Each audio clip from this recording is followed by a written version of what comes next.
Krunchy. Stays crunchy. And milk. It's good, folks. We've settled. We're going to have a dome. We're going to play foosball in the city of Brook Park, Ohio. Which, look, if you live on the west side of the town like I do and like Box does, who fucking cares? It's literally a city over. It's nothing. I can get there in like probably 15 just because traffic's weird. So it's nothing to me. I don't really care. But for people probably on the other side of the business, that's probably a bit of a hump as opposed to coming straight down 90 to downtown. But it is a highway to get to Brook Park, though they have the worst exits. Them exits kind of get you in a couple of weird positions, and depending on where they dropping the stadium at, because I don't know exactly where they're putting it at in Brook Park, that could be interesting. Basically, like right across the street from the airport.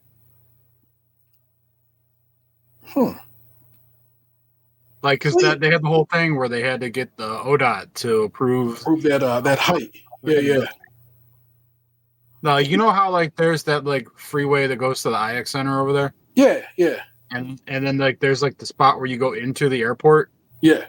Like from there, basically like to the left of that is where the stadium's going to be. Just on the other side of the highway from there? Yeah. Okay. So again, lots of highway to get you there. So that's not too bad either. But of course, it just means Sunday traffic over there is going to be ridiculous. So yeah, it's gonna be real bad. yeah. Unless they have some, and I've yet to see plans for some restructuring of how traffic is directed over there. It must be in there somewhere, but I've yet to see it. There's been news reports that they want like more state funding to improve the road situation. Okay, so at least they're kind of in that situation, which is hey, it could be a good time. But City of Cleveland didn't go away broke, but they didn't come out of look. They got what they could get from a deal. Fine. The mayor happens to be running for re-election this year, so he kind of had to hustle what he had to hustle with. Got $100 million deal. That's basically they pay us as if I live in the city of Cleveland. I claim this set because I'm again just one city over, and so unlike people who be living way out in all different counties, talking about they from Cleveland, I can claim this set. But basically, the Browns are going to pay the city of Cleveland X amount of money every year for a stretch, and they're going to help out with the lakefront. They're paying to tear the stadium down. Yeah. They're giving them $5 million a year for like 4 years for whatever. They're doing some other. They gave them $100 million spread out over various things to get them to shut the fuck up and stop suing them. Yeah, everybody put their lawsuits away. Everybody paid their own lawyers. So you know what I'm saying? Like, fine, we'll each take care of each other, and so we keep motherfucking moving, man. The Browns, one of the worst teams in football since they've returned, will have a brand new stadium to be bad in.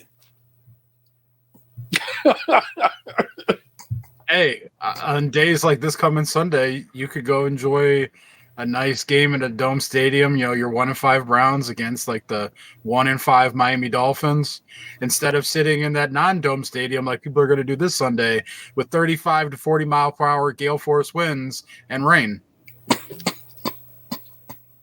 So not only can you watch really bad football be played, you can watch it in a fucking windstorm with fucking rain just blasting you in the face. But at least it'll be 65 degrees. So is Dylan Gabriel this bad, or is Kevin Stefanski this bad? Or wait, stop, you're both right. Which one is it? Because I don't think Kevin Stefanski is necessarily a bad coach, because the man has proven over the few years that he's been here that he can coach a football team to the playoffs. Okay. Dylan Gabriel, I don't want to put a ceiling on a man who's only played 2 games, but he's like 5'8", and he can't throw like in the middle of the field. Like when he misses high like all the time. He can't see over the line. You know, like it seems like he's destined to be like a pretty solid like hang around for 10 years quarterback. Then they have no offensive line whatsoever. Like right now, like, and I know this is probably boring for people who aren't from Cleveland, but Jack Conklin, our right tackle, like I don't know if people out there have seen the movie Wedding Crashers, but there's this part in the movie where Vince Vaughn keeps getting sacked by Bradley Cooper. Mm-hmm. So, and then like Owen Wilson's trying to schmooze with Rachel McAdams, and then like he keeps turning around and Vince Vaughn's on the ground, and he comes over and he's like, "What's your deal? Every time I turn around, you're on your ass." That's the man comes back after missing a month, and then he's immediately hurt again. So like we've had like no consistent right tackle play whatsoever this entire season. Yeah. Then like our left tackle got switched to right tackle because he was so bad at right tackle. And then in the first quarter of the game, he got switched to right tackle. He got his knee taken out, and he's out for the rest of the season for knee surgery. So, and then they traded for a guy to play left tackle, and then he played a game and a half, and then he got hurt, and now he might not be able to play. So they just don't. And then like their left guard is on the brink of retirement. He's been here for a long time. Like this is his last season. Yeah. The right tackle is okay, but like he gets called for a lot of penalties. The center is okay-ish, but like he's probably on his last year. So like their offensive line is fucking terrible. So like they hardly run block, they can't pass block, and they're like I said, they're pass blocking for a dude who's like 5'8" and can't see over them anyway. And so like it's just a fucking shit show. Then the receivers drop the balls all the time. Like when the passes actually do make it to their destination, they get dropped. Yeah. By both teams, it seems.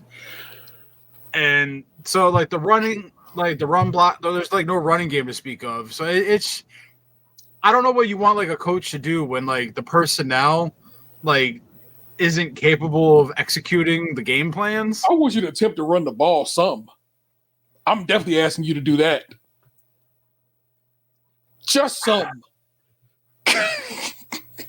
The problem is, like, when you can't run the ball – at all, then you're just like giving up like possessions because like, all right, you run the ball first down, you get nothing. Now it's 2 and 10, 2nd and 10.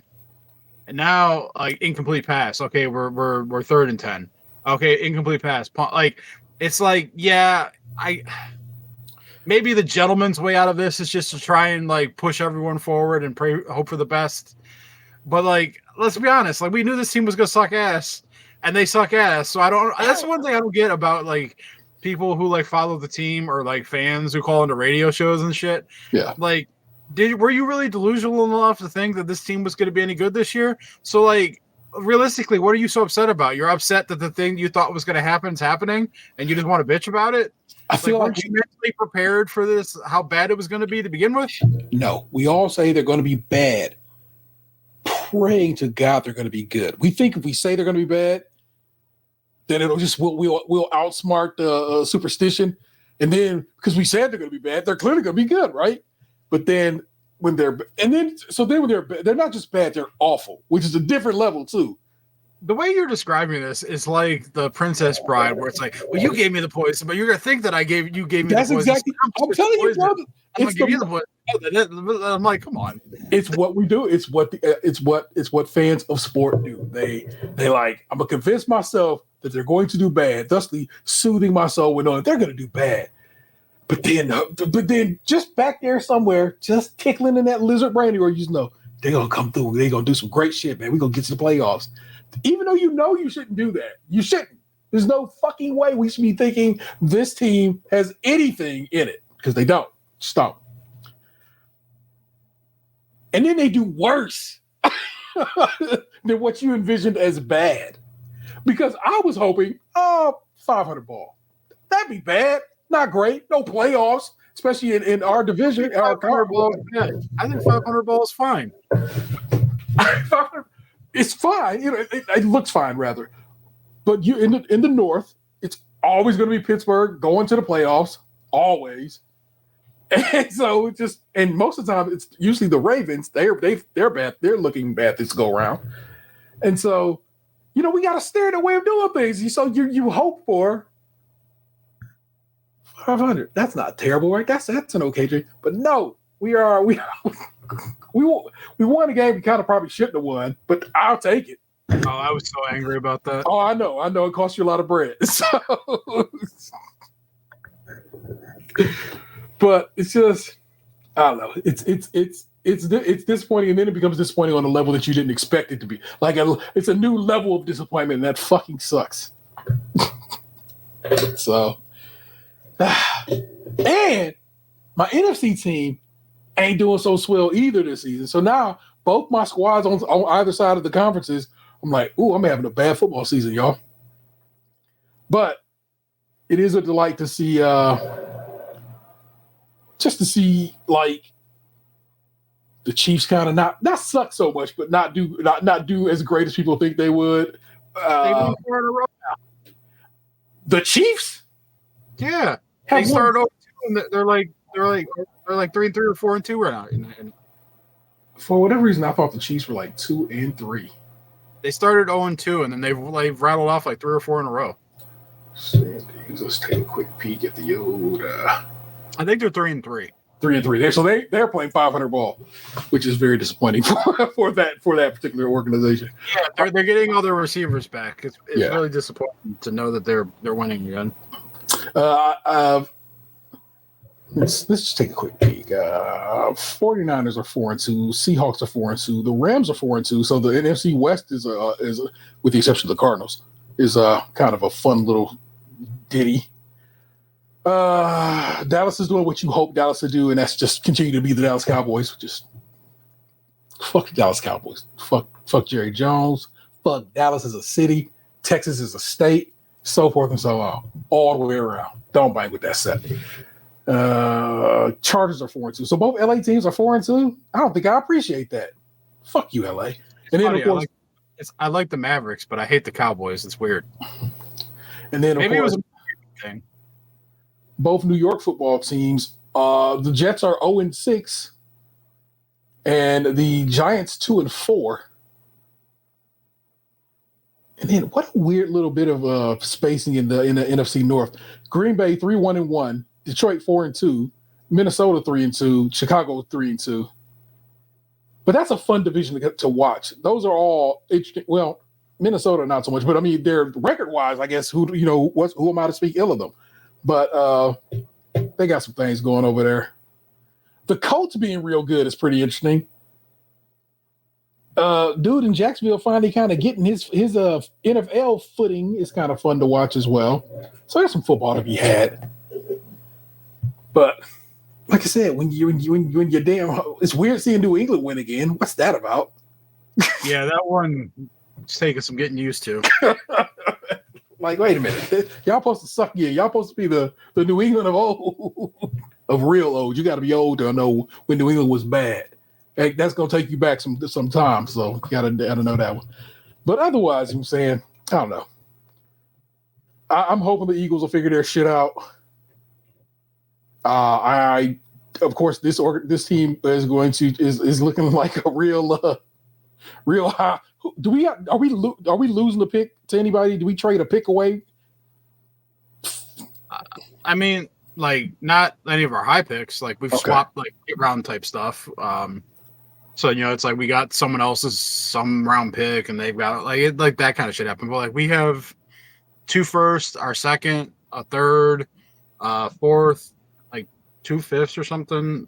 Okay. I can pull it up real quick. Like it's a quick. So, because currently the worst teams, the 0-6 Jets, the 1-5 Browns, the 1-5 Titans, and the 1-5 New Orleans Saints. And so we currently have our first round pick, the Jacksonville Jaguars first round pick, our own second round pick, our own third round pick, our own fourth round pick, our own fifth round pick. Then we also have the Bengals and Raiders 5th round picks. Then we have the Seahawks 7th and the Eagles 7th. Okay. Huh. So we got some stuff to work with and trade with and so forth. So what's funny is because like the Bengals, the Raiders, and us are all bad, and so like the way the site does it does it in like the current draft order. Yeah. It currently projects us to have the 3rd pick in the 5th round, the 7th pick in the 5th round, and the 8th pick in the 5th round because of how big all the picks are, like from the teams that we have them from. Yeah. Well, what kind of class is this going to be? coming out this year so far in college? Do you have any I have no idea. vision on that? Okay. I don't watch college football really. Yeah. I do a lot of like when I do a lot of like video work, and it makes it sound like I have a job, but like when I feel like I'm gonna watch a draft to get a sense of it, Yeah. I'll like watch some scout videos, and I'll read some synopsises and stuff, and like I'll watch some bowl games and shit for funsies. Yeah. But like I don't get amped up for college football like I did, in my 20s. Like it's weird for me now watching like kids play football like by myself on a Saturday. Like I stay caught up on of course the 20 top 25. And I always like seeing when an upset happens in the box. Basically, is like when an unranked team beats a ranked team. I like not liked, but I did. I liked it. Fuck it. I like that Penn State lost 2 straight and had to fire their damn coach. I don't fuck with they fired their coach like that, because that seems like some bullshit. Because it seems like other coaches get all the time in the world to fuck up, but they had expectations this year, and he did not meet them. So I kind of get that. And so it's that kind of news in the realm of college football that I kind of keep on. I guess the news of college football, and of course the general record. You know what I'm saying? I pay attention to the records, and like if I'm at a place and there's a game on, I'll pay attention. Yeah. Or if people get together to watch a game, like I'm fine with that. Yeah. But like I don't like make it a mission to like pull the games up. And, like I think part of it too is because like I didn't go to like college. Like I went to community college and didn't finish. So it's not like I went to Ohio State, but I consider Ohio State to be like our state college. Like, I mean, obviously I know it's our state college, but it's like, I consider it to be the rooting college of everyone in the state, even if they went there or not. Yeah. And so like our college team is like been good for like so long now that like it kind of feels like a bit like the Patriots of the like early 2000s, where like they barely ever lose. Yeah. So at times it's like, why do I want to like clear out my Saturday afternoon to watch them beat like Bowling Green by 45 or whatever? Like that's not exciting to me. I kind of love that part of college football where they just run it up. Because I kind of that's what I've always thought. Why are you not scoring more in the NFL? Because they'll get respectful and be like, "Well, we don't want to embarrass anybody," except for my man from Detroit, who will embarrass and shame the shit out of any competitor if he can. Like, I will throw up 60-some odd points on your ass and giggle about it. Like, all right, man, I get you, coach. But I like that's one of the part of college football I like. It's like, fuck it, score. That's great. Play that shit like Madden and just keep throwing numbers up that are ridiculous. Why not? These Charger uniforms look fly. Ooh-wee.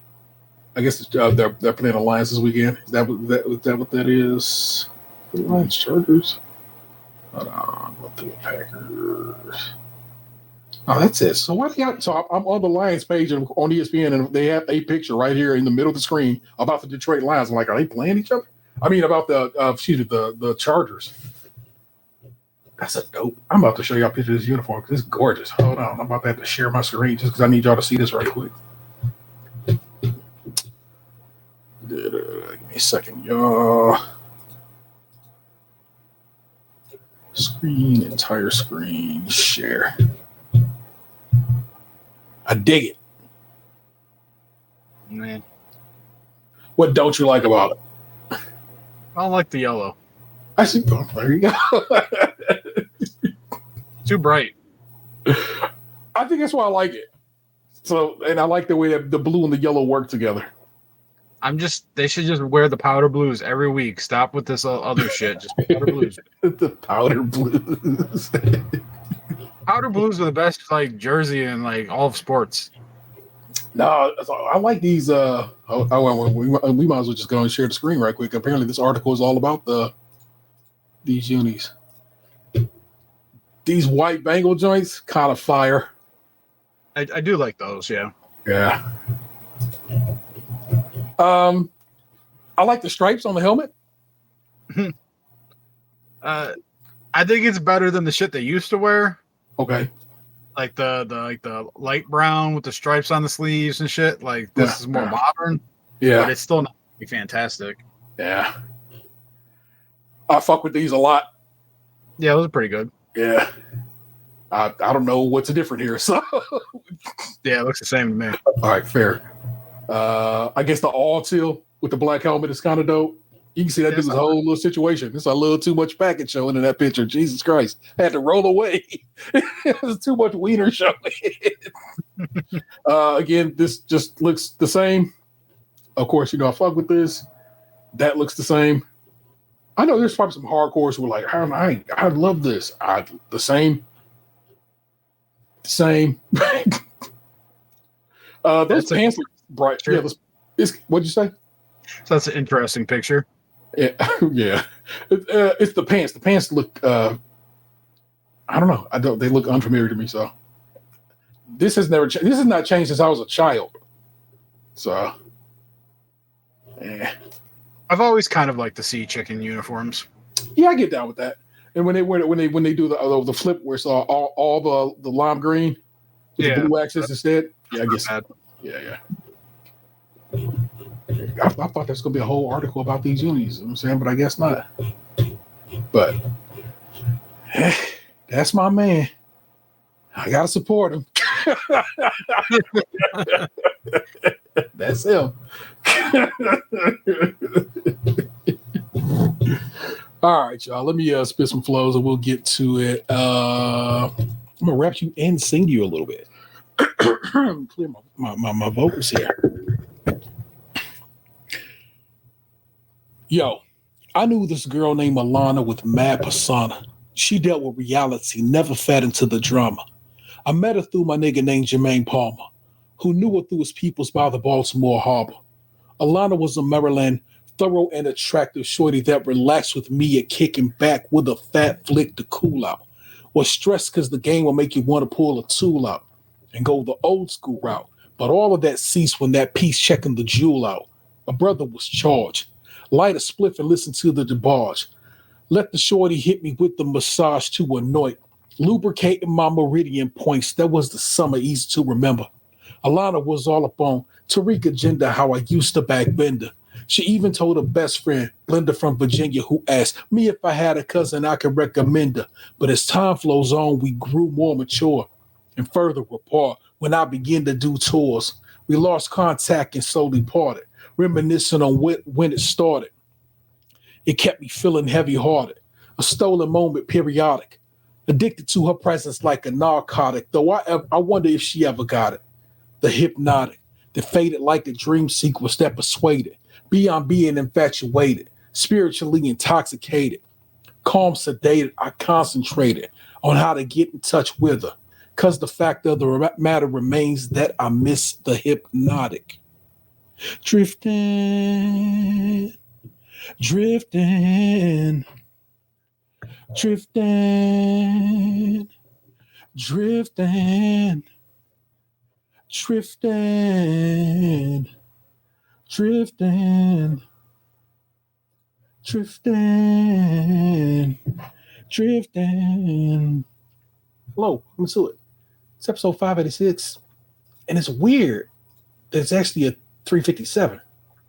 I'm your host, Inner's Table 713. Joined us by the 216 on the right, Reverend Lunchbox. Nah. Hallelujah. It's B. We out here. Tuesday, I was struck with the very sad news that one of my favorite artists of all time had left us to go on home. So I'm going to read you a bit about D'Angelo. How do you feel about the guitarist of Kiss passing away today? Which one? Ace Frehley? Yeah. Get the fuck out of here.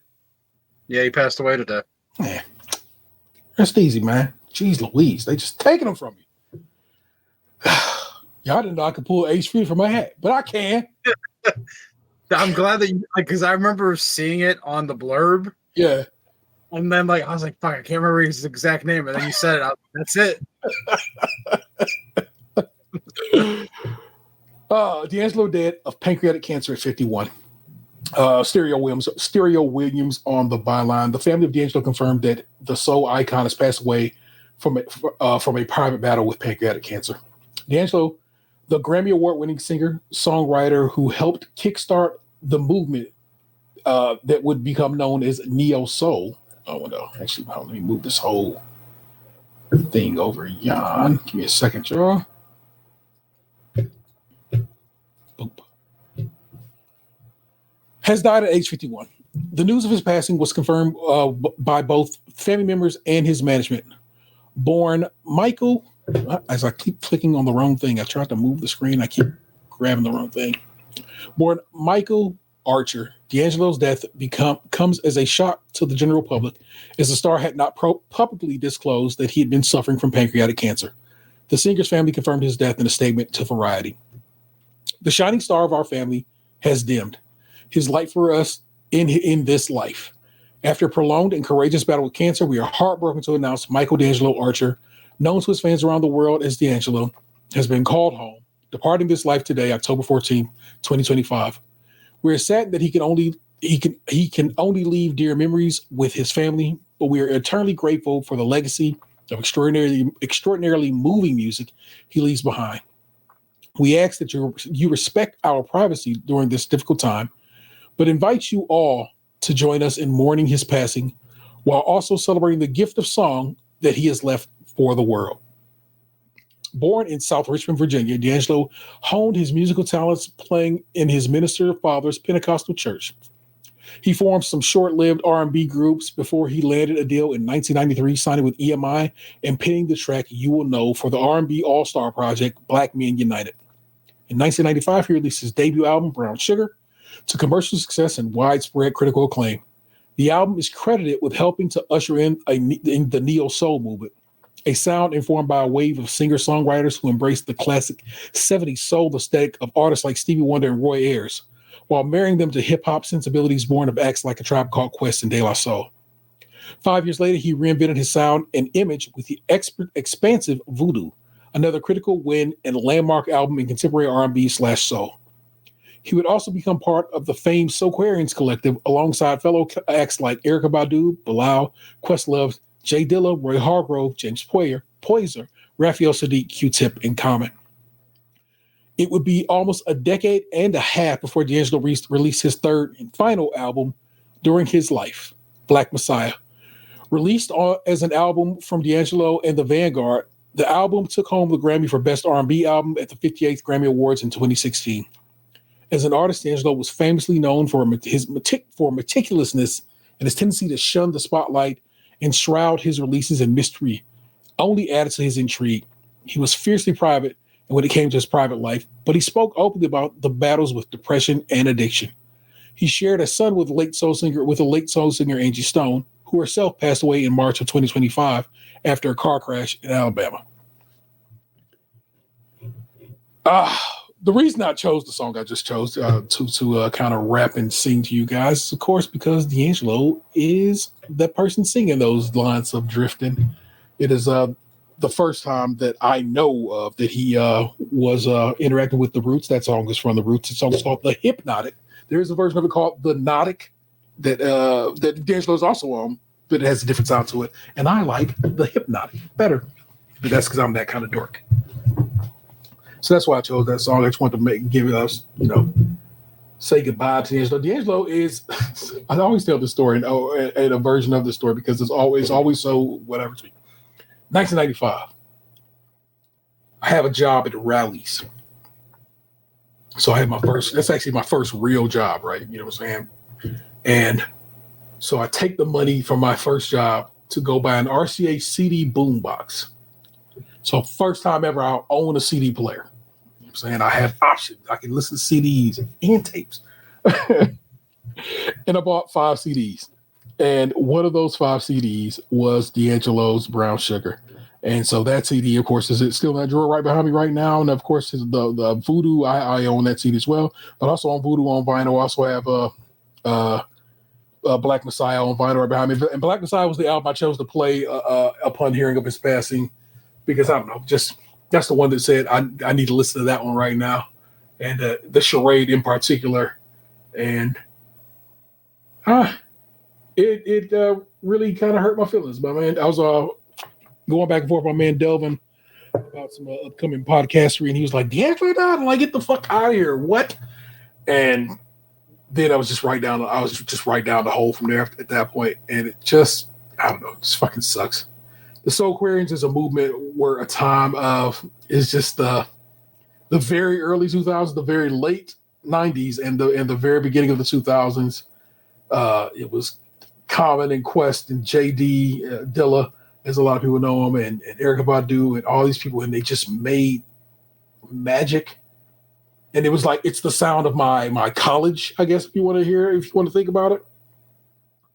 Because, of course, I was terrible in college and left and came a lot of times before I finally just left, never finished. But that was really a part of my growth as a person and so forth. That I don't know, man. It's just you get sometimes you're affected by these things, and this is one that kind of struck me a little bit harder than I expected. And he will be missed. He was a real quiet, chill dude, and I can't believe his son with Angie Stone. He also has a daughter, but his son with Angie Stone will have lost both his parents in the same year.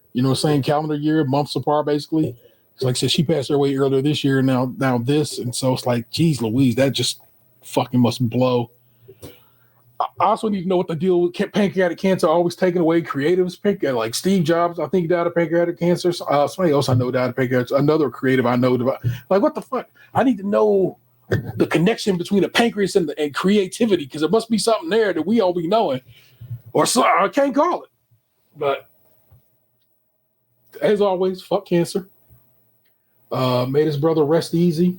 May his family, his friends, and all that loved him, his fans, you know what I'm saying, deal with this as best they can and celebrate his life and mourn his loss. And that's what that was, people. Sorry about that.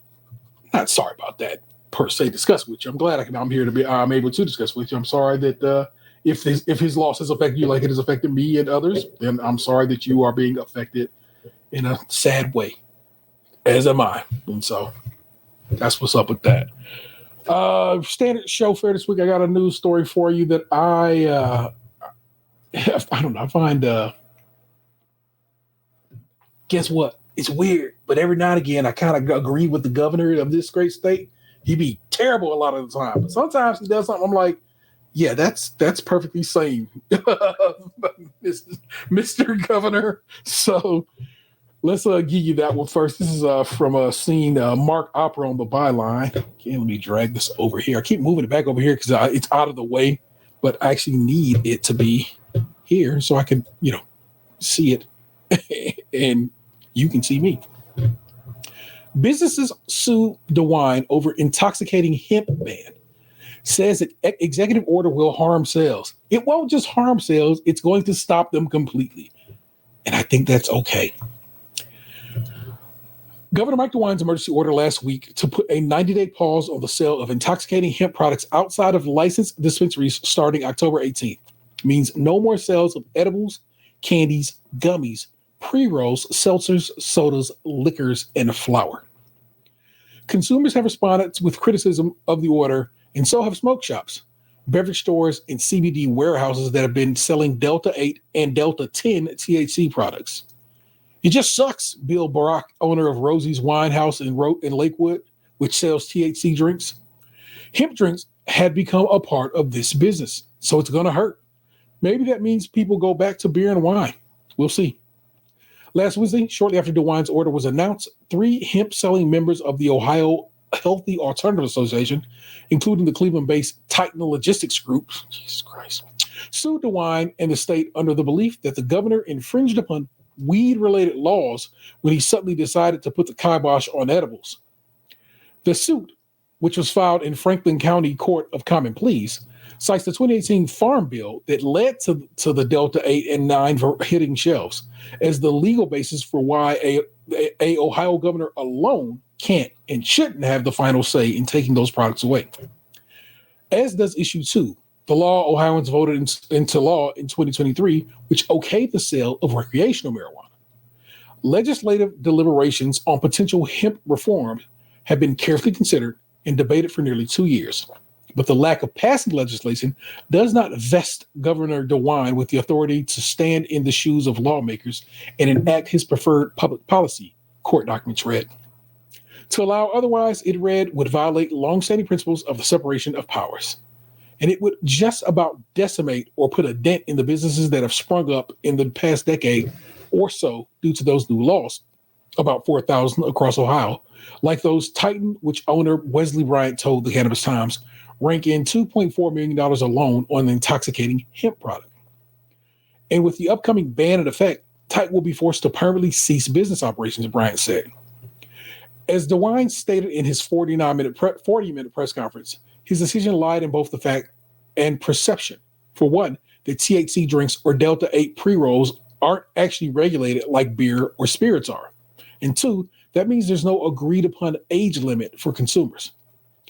It's a ban now and regulate later mentality that Cleveland seemed to hold when back in April, City Council okayed new laws meant to regulate the 500 to 800 shops around town selling tobacco products, namely by forcing them to either register and pay for new occupancy permits by December, or as Health Director Dave Margulies said, change your business or close down completely. Margulies, who helped convince Cleveland City Council putting closer watch on new and existing smoke shops was a dire need, told SKiM he agreed with DeWine. See, same. DeWine's belief that the colorful, imitative. I'll show you what it looks like, and you'll be like, "Oh yeah, that's a problem." Hemp gummies, those mimicking nerds or gushers, should not be within reach of any children or teenagers' hands. It's time to get more nuanced set of regulations about this stuff, said in the phone call. In the meantime, it's out of control. Any kid can walk in any of these stores and buy the stuff. I mean, it's not the law you have to be a certain age. And Margulies is right. Though the Farm Bill allowed hemp to be cultivated and gummies to be sold, it put the responsibility of who could buy such product in the hands of the stores themselves. Here we treat like alcohol, Barack told said about Rosie's cooler full of THC seltzers and sodas. And me, I'm all for more regulation. It is kind of like the Wild Wild West out there. But Barack sighed when personalizing the issue. The penchant for Gen Z to choose adaptogenic mushroom or hemp-derived inebriations has certainly hit his store. About 5% of his sales come from products like THC seltzers. The same for non-alcoholic beer. The best days in L. Smith's that Barack believes the hemp folk will choose while the State House figures out regulation. Honestly, it's just nice to have another option for people who didn't want to have alcohol, he said. It's almost there. I'm finishing off. Out of the 5 smoke shops seen interview, none said they would for sure go out of business. See, that's the point. They want to make you think that it's the worst thing possible, but they'll be fine. They just won't be as good as they are now. None of them said they for sure go out of business due to DeWine's ban, though it meant some rethinking. Rebecca Saplick, a manager of high society boutique off Detroit Ave, said, although Cleveland's quantity of smoke shops definitely needs a taking look at. Okay, at any idea that children are legally buying product like pre-rolls that they sell to her is just ridiculous. I need you to know it's not. Trust me. Okay, so kids is out here buying this shit and they're doing fine with it. So when I say that, I'm not saying that as somebody guessing. I'm saying that as a parent who knows. Just as is, Saplick told SKiM in a call that businesses like hers have to say goodbye to a reliable source of revenue, thanks to an order she believes is meant to covertly shut smoke shops down for good. Think of the Ohio problems we have. Poverty, school shootings. We don't really have a lot of school shootings in Ohio, but okay, I'll let you get that off because you think you said something. But yeah, let's focus on some weed. Saplick said, it's not weed. That's the problem too, because it's not weed. That's just about the dumbest fucking thing I've ever heard. But what about the concerns over children purchasing the items? Oh, come on.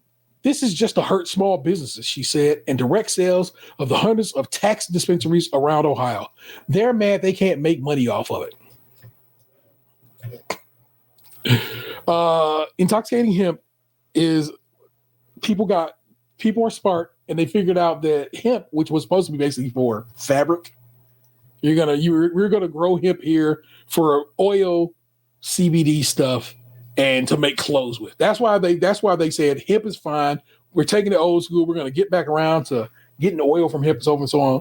But as always, weed scientists, some of the smartest motherfuckers ever, figured out how to find some kind of THC to be had inside of hemp. And then they started making products of it. The thing is, those products are untested. And I'm not saying whatever. I'm saying literally that shit just gets made anywhere. It is untested in that they don't test it for anything. It can have any kind of shit in it. And they do sell it to kids. Don't let these motherfuckers lie to you and tell you they ain't selling it to kids, because they do. Because there's no law that says they can't.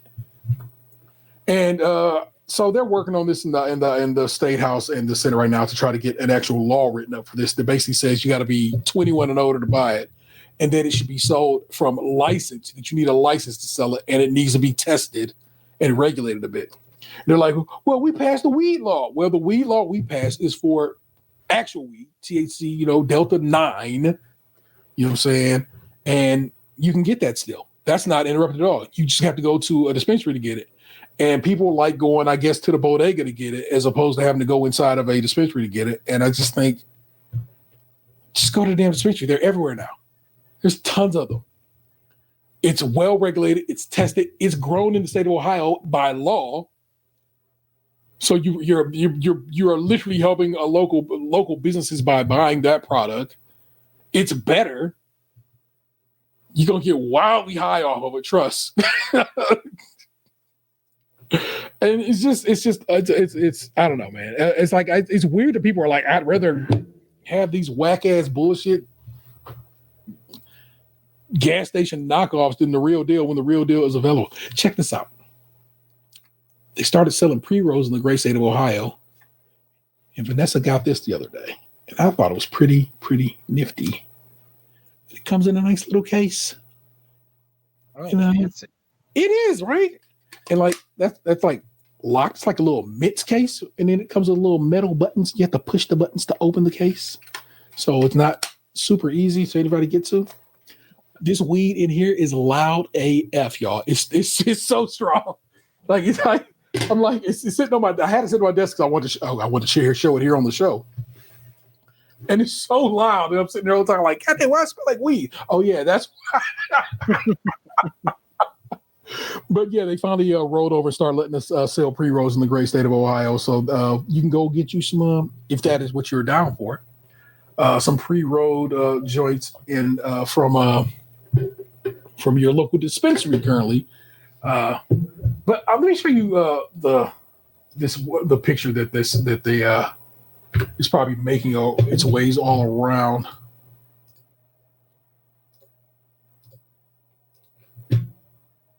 Like, bro, you biting their whole style. That's bar. It's that I know you're like, well, look, it says bears, right? That's different. Like, no, bro, that's too attractive a product. When it's called an attractive nuisance when you have things that are like if you leave something in your car, somebody break the window and steal that shit out. It's because you made yourself a victim by making it too compelling to somebody want to break in your shit and steal out of it. You know what I'm saying? That right there is just treats. And yeah, don't do that. I'm on the road with you, bro. Just go to your dispensary. They're everywhere. We got legit licensed dispensaries that sell tested and agreed upon products, and the THC levels in Ohio's weed is stupid good.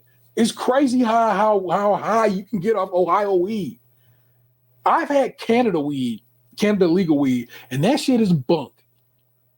That shit is some Reggie, and you shouldn't be smoking it or drinking it as I did. I consumed a seltzer up in Toronto some time ago, and I'm like, unless they've changed something recently, just you come home to the good, and we got it here. We have good farmers here.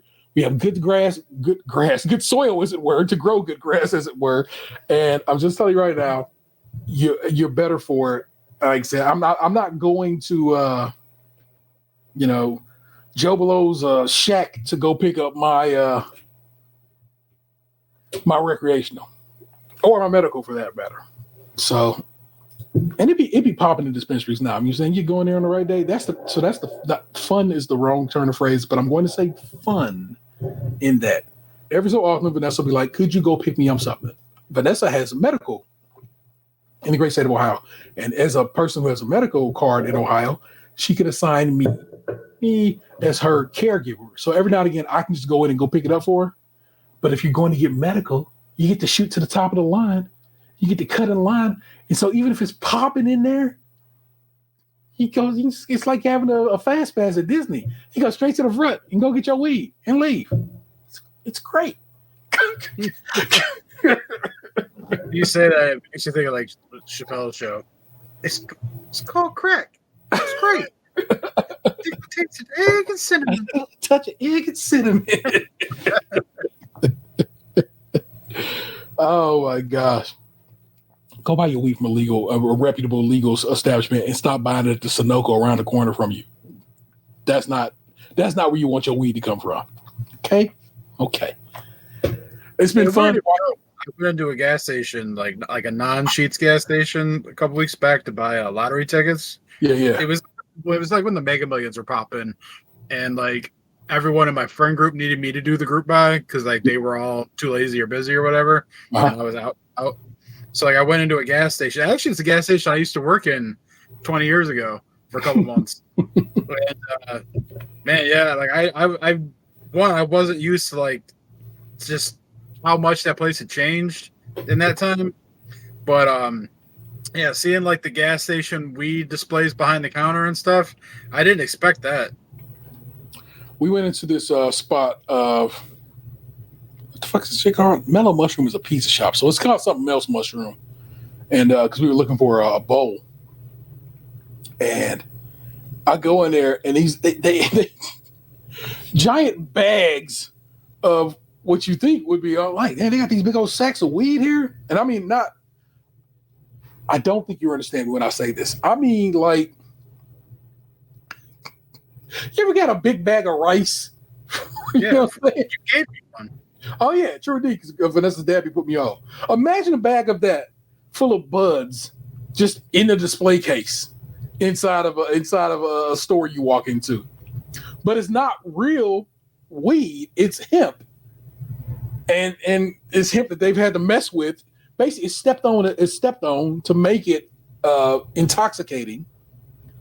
And so it's just I just cannot, man. I cannot fuck with shit like that. And I'm surprised that so many businesses all of a sudden made that their go-to. I'm like, because like I said, they sell beverages at the dispensaries. So you can still get beverages. And in fact, you get better beverages that, trust me, you only need to drink a little bit of before you're going to get real high real fast.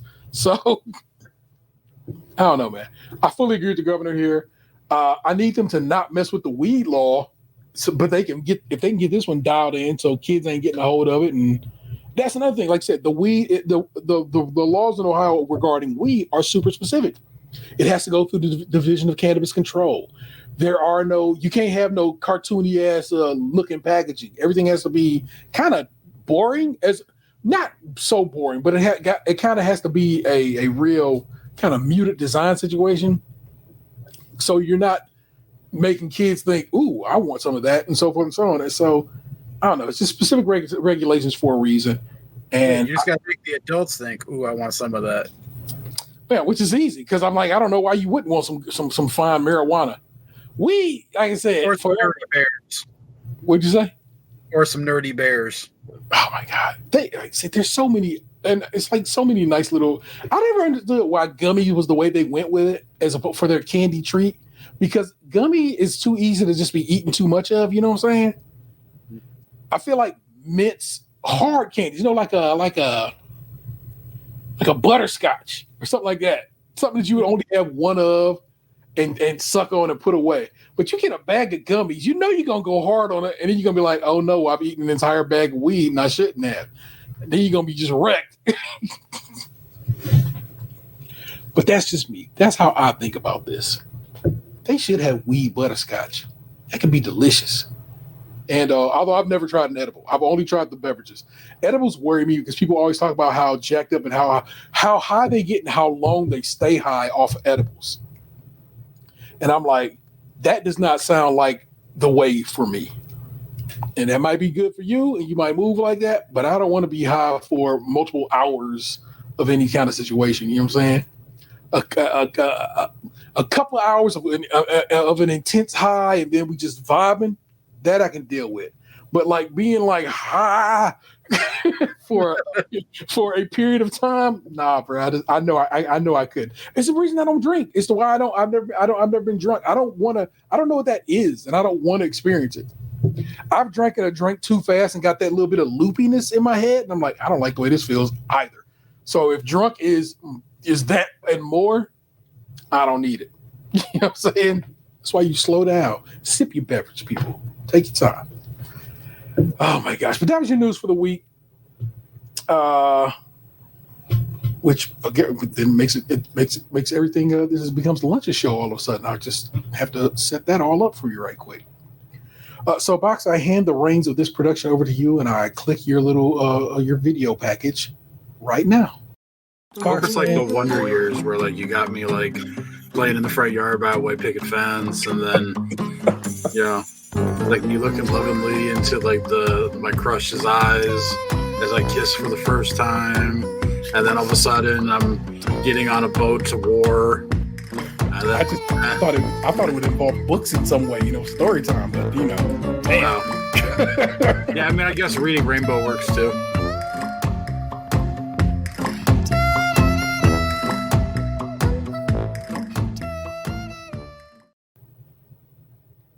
I'd like to meet the person who made that like free music. Well, so that music is not free. Your boy has to pay $7 a month for these musical options that I have here. But yeah, we use a program called Upbeat, and $7 a month gives me unlimited access to a massive music catalog. And so all the various tunes I get are from that. That's just one I chose. I was like, I like the way that sounds. That kind of fits the bill of a story time with Lunchbox on situation. So I have to say, I have to, a certain mood. Yeah, I have to get you the title. I have all of them saved, so I have to get you the title of it at some point so you can kind of know what's what. But here it is, sir. It's your time to shine. What's been going on with you? What's going on in your realm? I mean, I don't have anything monumental to go over since we last spoke. I went to the coin show with my dad again, which I sent you a couple pictures.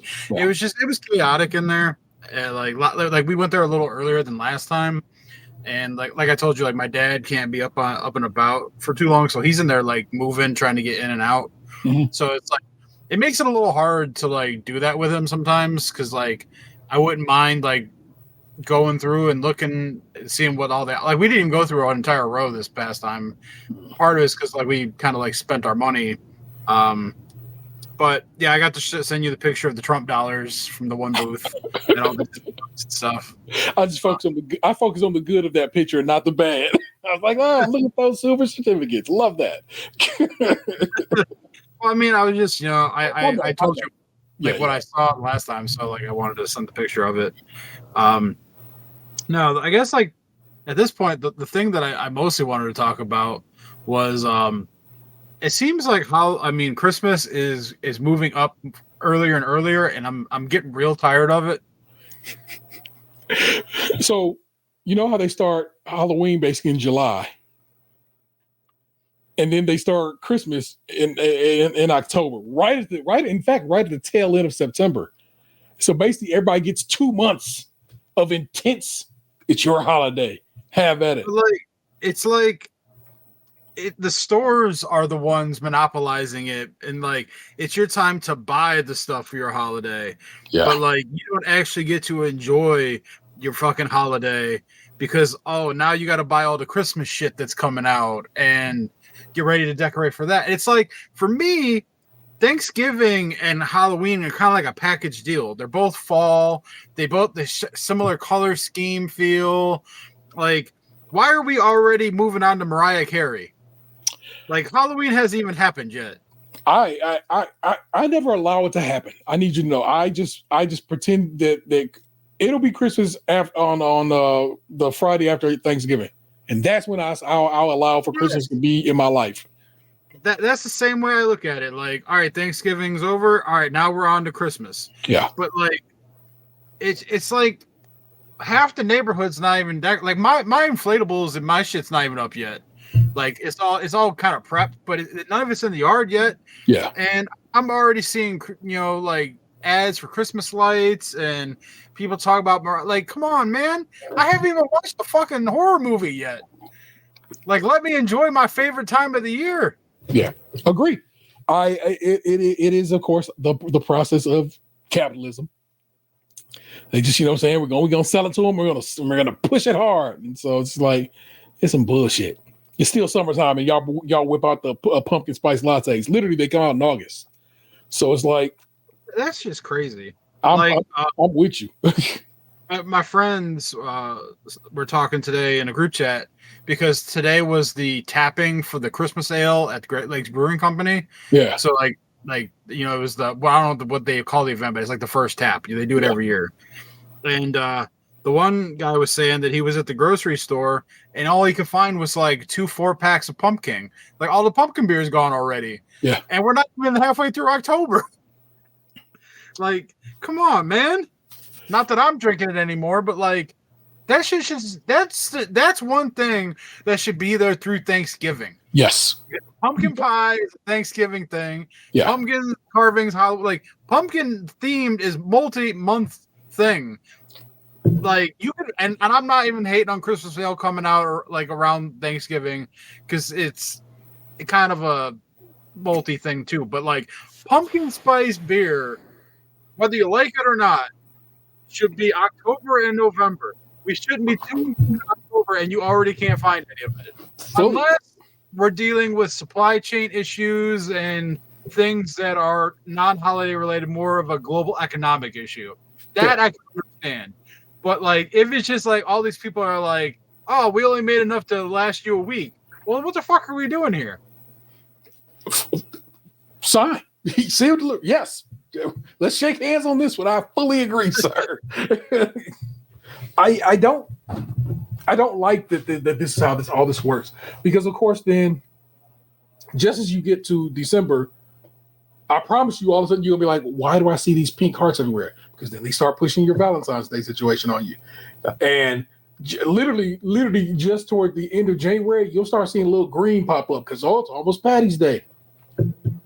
It's capitalism at doing its worst. It's like we gotta push this and push it hard. Already they are simply fully aware that it's going to be a bad Christmas season shopping wise. Just the numbers are going to be the tariffs will have run a number on resellers and us as a people, and we're not going to be able to afford Christmas as a nation. We're just not. Because again, it's capitalism that has pushed itself too far at this point. And so it's about to be real interesting to see how this all plays out. But also let a man get his bucket. What's that? You know what I'm saying? Yeah, it's like, and like, did McDonald's have new Halloween buckets this year? I don't know. I didn't hear nothing about it. Yeah, you're right. Not at all. And in fact, they're on Monopoly right now. Yeah, so it's like, come on, man. What are you doing, Ronald? Playing with my emotions. Ronald ain't been down with the game in a minute, so can't even bang set with my man Ronald anyway. Basically, they seem to gave the rings over to Grimace. Now? Yeah. Man, it's a power move. It's a vacuum. Grimace has come in and pushed him out. Is that the name of the video that shows on Stars or whatever, the Power Book or whatever? Power Book Ronald. Power Book, whatever. I'm hip to 50s various programs. I don't know what they're about, but yeah. Like are they all like one show, or is it just various books of power? I think it's various books of power. I don't know if they all. And I think it might be different times as well. Like there might be one that takes place at a different, like in the 80s or something like that. I don't know how that whole series works. I don't watch it. If you got to take my black card for that, I'm sorry. There's certain shit your man don't move with, and that's one that don't speak to me. And I don't got cable, and I don't have stars. The few times I've had stars when they've like Amazon's given it for like $2.99 a month for like 3 months or whatever, I always end up watching a few movies and then I just cancel it. Like I don't binge watch Power Book. Yeah. Oh, for the record, I did make sure I did get Crunchyroll canceled before they hit me. So, respect due. Gotta love it when it comes together. The song that plays over your video is called "My Hamster Ran Away with My Underwear." It's by Vocalista. All right. Well, that was a creative name. Yeah, there's actually, so if you were in my computer, there's actually you know what, I can just show you again because we just share screen. This is the joy of showing you. I can show you this folder. This folder has all the bits and bobs of what makes up your video. Bits, bobs, doohickeys. Yes, you remember this one initially was the picket fence situation, but I just it never really worked for me. I just didn't like the way that it looked, and there were no kids in it, and it didn't linger on the fence at all. So that's when I went and found the one where the kids are just running through the yard, which I think fits the bill better. When I came in and basically remixed your video. It's the motherfucking remix. But basically, every one of our little video packages for this show and for our Krim has a folder like that where I stick everything in a singular folder, and then can go, when I go make videos, I can just go open up a Premiere and do some editing. And so we had to do KP a day late this week, which means KP is not edited yet, but it is in the process of being edited. But I normally we record KP on Tuesdays, and I can get it edited on Wednesday. And then it goes up on Friday. Anything good come out of KP this week? I had a good time with KP, but Nick Jew wanted me to make sure to tell you how much she enjoys you on that show and what you bring to it. So, respect due to you, sir, because you've impressed one of the hosts of said program with your ability to host.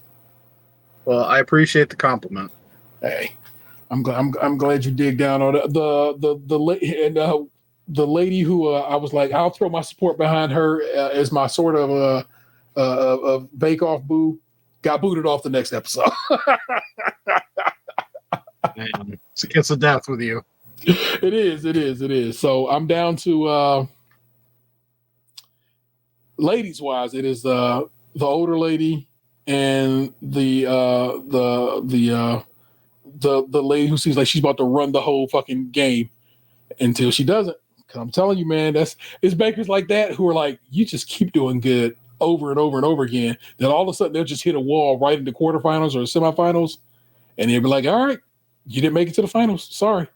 And you'll be super mad about it because you're like, God dang, you had such a streak. But it's like, they be going too hard too soon. So we'll see how this week. This week is the episode that comes out tomorrow. Came on already in England is meringue week. So we'll see what meringues is doing. Mm-hmm. But did you buy anything from the coin show for yourself? I did. I bought. It's funny because I just had this conversation with my dad yesterday about not telling people what I am in possession of, but here I am about to tell everybody what I'm in possession of. I mean, me, your friend just asked if you bought something. You bought something, cool. I know, but I'm about to put it all up there on digital audio of yeah. It's the same thing today. Another thing, in my group chat with my buddies, I was showing them because silver is still going up. Gold right now is almost $4,400 an ounce. Okay, it's jumped up $1,600 in the last couple months. But I was showing them charts for the last year of how the buying power of the dollar has dropped significantly, the most ever in history in a year span. Yeah. And how gold and silver are both up around 55 to 60% each. Yeah. Yeah, this year alone. And there's a lot of reasons for that. But I sent them these charts and I was telling them about it, and I sent them this. There's a long tweet, basically explaining the current situation in the world when it comes to like silver and all that, silver production, silver refinement, why things are happening, whatever. And the one guy is just like, oh, what does any of this matter unless you're, sitting on like just silver bars at your house? Like, he's like asking me if I'm like hoarding silver. And I was just like, plead the fifth. Sir, I'm like, and this is exactly what I told my dad last night too. Yeah. He's like, no, I don't be telling anybody what I have. And I'm like, yeah, but when you broach the conversation with everybody, they automatically assume you got something. They all think you Scrooge McDuck and swimming around in your money pit. But the reality of it is you could have a safety deposit box at some facility or a nice safe in your space. Nobody needs to know. Whatever. I was just wondering if you bought a fancy dollar bill. That's all I was asking. No. I read 2 Mexican pesos. Okay. Very cool. Yeah. Like I looked up a little history on it because I was curious about it, and apparently like they created these like 2 peso gold coins in 1945. Okay. But then they kept producing them for a couple years, and they still were just stamped 1945. Like they didn't change the press, so you have actually no way of knowing what year they were minted. Yeah, because they all look exactly the same, and they all say 1945. Yeah. So it's impossible to tell what year yours was made. But I bought 2 1945 stamped 2 peso Mexican coins. Okay, cool, very cool. If you come across this. And I don't want this for value. I want it because I think it's kind of neat. A loonie and a toonie with King Charles on them, because they finally started pressing those up in Canada with King Charles on them as opposed to Queen Elizabeth. You just come across that in any of your travels. That's just something you can probably find at the right coin star. So I don't think they're selling coins at the Coin Star. No, they're only taking. You know how people would just leave and not check? You know what I'm saying? Yeah, like the Canadian coins get left behind. Yeah. So if you bump into one of those or 2 of those, actually, a toonie and a loonie, how much your boy? You know what I'm saying? I kind of want those just because I think it's neat. It's just always just like, I think this shit is cool. I know you're doing your in your mind is more investment opportunities and making sure you have your cash backed up to a standard that actually means something, unlike currently it's paper. That's why billionaires really be on small nonsense. Don't get me started. I ain't gonna walk that walk, but I'm just gonna let you know, paper billionaires, all of them, the vast majority of them. So, yeah. Yeah. Like, a screenshot right now. This is for your eyes only. Fair enough. Where the fuck is your text message? I've been getting way more text messages lately than we'll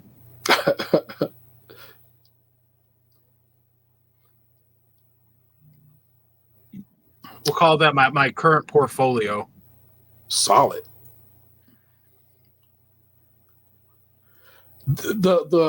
So there are 1, 2, 3, 4 things right here.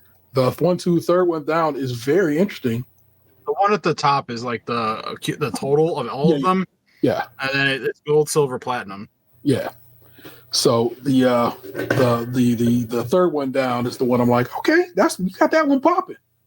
Also, that is a very good ROI on that, from acquisition cost to its current value. Some of that is inflated because the way that they determine that is what they sell it for. Yeah. And they're the highest price metals dealer in the country. Okay. So a lot of their stuff is like higher than what you would actually ever get for it or what it's probably should be selling for. Their premiums and all that shit are baked into that. I like it because I'm tracking just what I'm holding and what I kind of paid for it. Yeah. The thing about that is some of that was like a gift from my dad. Like my dad gave me some stuff the other day as like a birthday gift. Yeah. And it was like he gave me like a whole tube of coins. So it was like a nice little free come up. Cool. Dig it. I don't know. I like that he digs that in you. You know what I'm saying? He like, I don't know. He like look, I accidentally had some sex that made this man who now is pretty good, is pretty well representative of what I want to be as a person when it comes to at least investments. That's pretty cool. Well, the funny thing about like going to the coin show with him the other day was like he bought stuff, and so that was on Saturday, and then on Monday, 2 days later, the motherfucker texts me crying because he overspent and he needs to come up with some money, so he's trying to offer to sell me things that he bought 2 days prior, knowing good and goddamn well that I wasn't trying to spend more money. Yeah, But because like I know his situation with like being on disability because he was forced into retirement with the heart attack. Yeah. And like he was just like talking about how my stepmom was getting mad because of what he did or whatever. I was like, fine, whatever. And I grabbed 2 things off of him. Yeah. To recoup some of what he spent. And then today, motherfucker, or I think it was today, text me what he bought, and I'm like, wait a minute. You were broke 2 days ago crying to me because you needed like cash, and now you're over here buying more shit. I'm like, where the fuck did this come from? And he's like, oh, I liquidated some Bitcoin. And I'm like, you couldn't have liquidated Bitcoin 2 days ago? When it was higher? You came to me? Your parents are fascinating. Just fascinating as people. I was flabbergasted because it was like didn't have like a ton of like on hand like we'll call it my day-to-day fund was worn down because like I went on my birthday trip a couple weeks ago. I had to pay my mortgage and my normal bills when I came back. Yeah. Like I said, I did buy a couple things at the coin show. Like we get paid tomorrow and I've already got like $1,000 credit card bill I got to pay off from everything I did the last like couple days. So like we'll say like 60% of my paycheck tomorrow is already gone. Yeah. But that's fine. I planned for this. But it's just like I didn't plan for my dad to hit me up and be like, "Oh, hey, son, I went a little wild at the coin show with you. Can you help a brother out?" And then 2 days later, be like, "Oh, look what I bought." Like, sir, just lie to me. Just tell me some stories. Keep that to yourself. But that's crazy. Yeah, man, parents is wild. All right, so that was Box. Box has shared story time with you. We gonna slide it. Oh, I guess I gotta play you a bit. Don't know if I'm gonna talk some tea time. Speaking of parents, and then I'm gonna play you this tea time bit.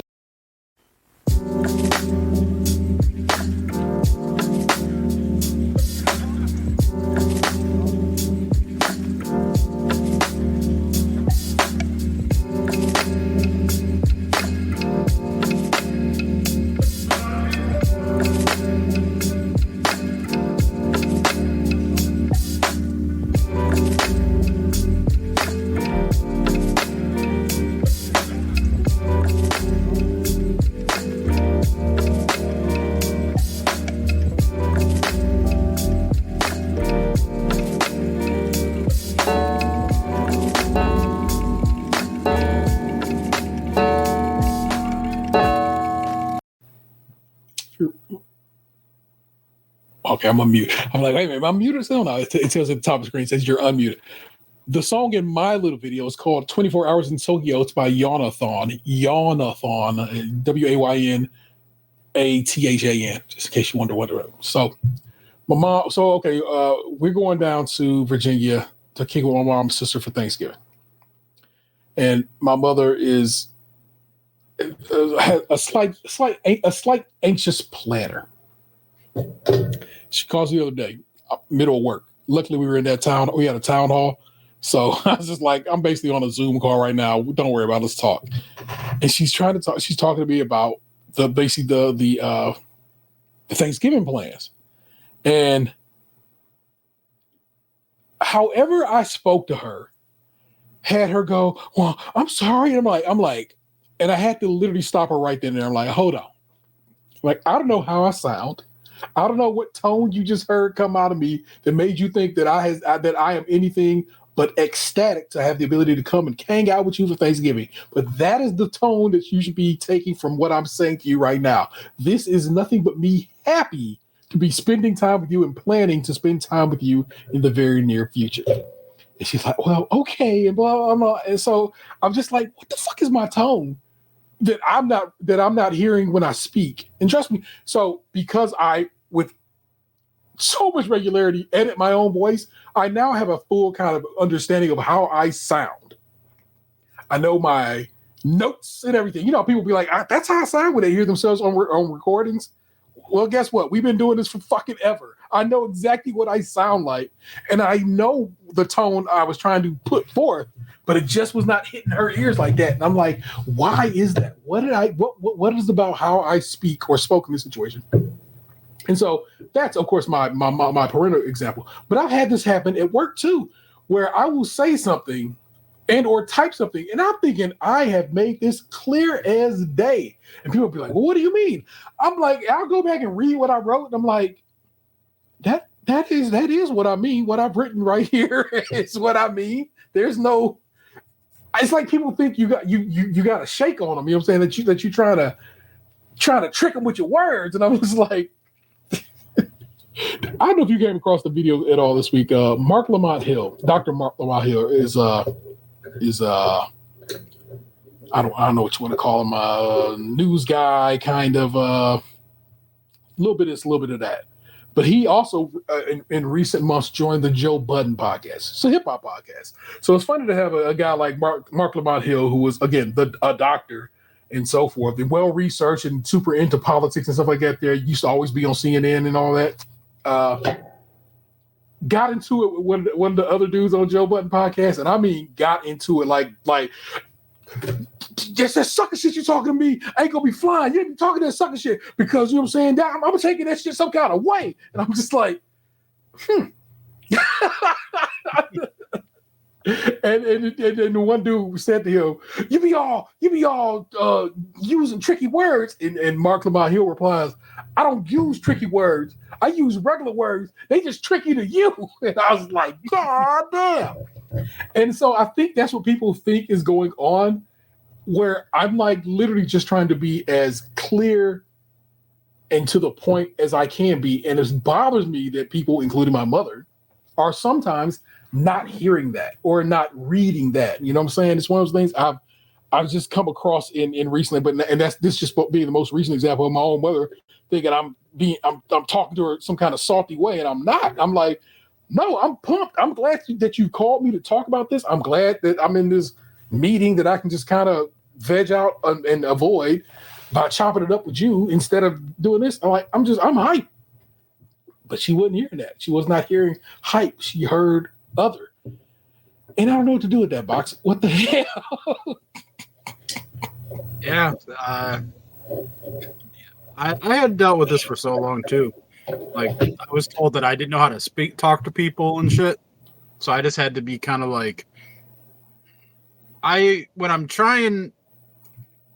worried that something that I might say might upset somebody or the way I might say it, I tend to slow down my speech so I could kind of like more carefully plan my tone and the things I'm saying, which I know doesn't always happen. And so I think it's just one of those things where like you just got to apologize when it comes up and know that you're not doing it with any ill intent. Yeah, we live in a world that I think everybody thinks people are scamming them or trying to loop around them in some kind of way. And I'm like, no, I'm simply trying to communicate with you in the way I know how, as clear as I can. And no, I'm not trying to scam you or make you think or set you up.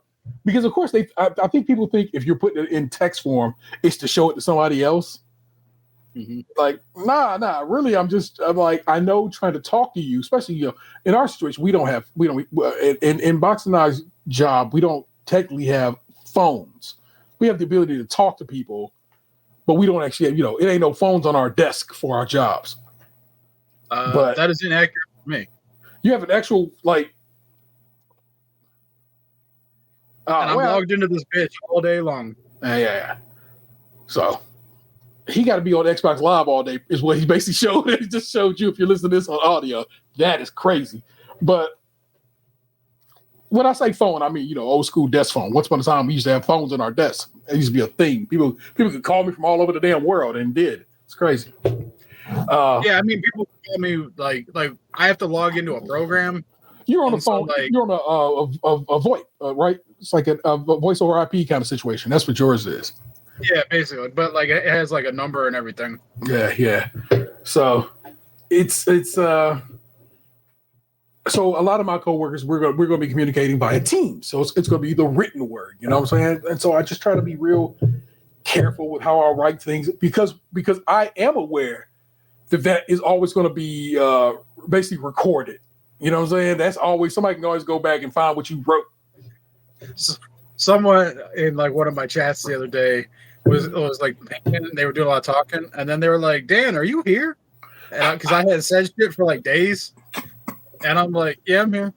Well, I don't talk like hardly out. Like if I ever say anything in those group chats, it is rare. Like once a month, maybe. Or someone's pissed me off and I'm venting, but like that, even that, like I try to keep it to myself because I don't want like to say the wrong thing to the wrong person. Next thing I know, I'm on an HR Zoom. Yeah. So you don't want nobody want to be on no pip, okay? People, we just trying to be cool, trying to talk right, trying to act right and be right. And it's crazy how sometimes even as you attempt to do your best, oftentimes your best is nowhere near good enough for some people. And so I can't call it, y'all. I'm excited about. I get to go see my mama and my big sister and my big brother for Thanksgiving. We have not done Thanksgiving as these four people. Good Lord, since the 80s. There's no way. Yeah, it's been a very long time. So that'll be fun to do for the first time in a very long while. And then it's like she's like, so okay, I'm just trying to figure out how what everybody is paying for, and I'm like, hold on. I'm like, let me just clarify this for you because maybe we're not understanding. In my big sister background, like, I know TD. I'm like, all I'm doing is throwing the Thanksgiving that I was already gonna make in my trunk and bringing it down the road with me. That's the plan. That's what I'm doing. Like, I have no expectation for you or big sis or big bro to put in on this. I'm gonna bring what I'm gonna bring. Y'all gonna have what y'all gonna have, and together we're gonna put it together and call that Thanksgiving, and it's gonna be great. And so that is the plot, the scheme of that situation. My hope is, or my intent is, to try and record. So because I've been taking weeks off, you know what I'm saying. You notice we'll be like, I ain't coming to it. My hope is, if possible, to record all of November, but Thanksgiving, because Thanksgiving is, of course, a holiday, and so we won't record that day. But maybe. I don't know. Maybe we'll figure something out to do one for Thanksgiving, and that way I'll have it done, and it'll be ready to go on Thanksgiving. So, because I don't want to leave y'all in the breeze, having to listen to your uncle talk crazy to you. So, I always want to just have a little something right there for you on holidays like that situation. But yeah, we're gonna be down south for Thanksgiving, and I think that's gonna be a good time. I got to request the day before off. I looked, and it's only one person that has it off so far. A lot of people have the day of Black Friday off. I hadn't had Black Friday off ever. In the time I worked for this company, not once. And they're always like, well, you should just work. I'm like, yeah, bro, you say that shit. But everybody might be taking that day or be wanting to take that day, and I ain't never got it. So, but I will attempt this time to get the day before and call it. Like how they keep track of that shit. Because I was like, well, if you had it last year, and I'm like, do you really got some dossier somewhere letting you know who got what, or are you just saying that shit and playing favorites? Yeah, for real. So I'm just gonna try to snag the day before and call that a travel day, and that's when I'll head on down. And then I got to work that day. I'm just gonna work in another state. So this is gonna be what it is, and they will have to get over it. So, like, if you gonna make me work, then you have to make me work for my big sister's house. That's just what it's gonna be, people. Sorry, that's how it's got to play out. So deal with it. But they don't know won't hurt them. Yeah, I worked for my dad's house a couple times. My man, Pete. You remember Pete? He don't work no more. Pete retired, so I can say Pete's name without feeling like I'm set my man Pete. Pete got up and moved to a whole other state. Told nobody. And then when he did tell somebody, yeah, I live here now. and he worked until he retired. And they did not say a dang thing. I was like, oh, okay, well, okay. Pete lives in New England now, I guess. That's what's up. Like, damn, homeboy just got up and left. It's just real broad if you think about it. That's some gangsta ass moves right there. So, yeah. I mean, fuck it, why not? Right? Like, Fully agree. Because what it is they was telling people like to our face in meetings was like, no, you're required to stay in the general area we live in if you want to be working for us. And he was the exception that proved the rule, wasn't he? Because he was like, no, I don't. Like gang, I'm about to go eat some lobster. Holla. Respect that, man. I respect it. But that's what's up with me. If you ask me advice, you want to sprinkle on this shit, holla at your boy. Let me know what you think, and I will gladly accept it. But each week, we head down to the mean streets of Reddit, take a deep dive into normally the subreddit "Am I the Asshole?" But every now and again, we hit his great value cousin AITA, and we pull some stories and we decide if these people are terrible or wrong or right in some situations. And we go from there. It's called Am I the Asshole? And look, all I got to do is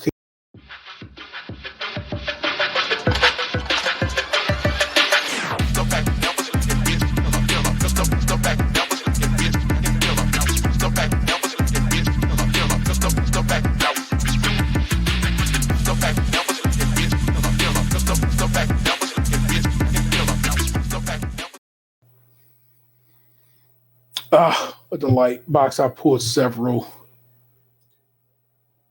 You can decide if you want to be bothered with them. This one is like a twofer situation because I don't know. Some moderator got into some stuff, but don't worry. It's all the story is available there.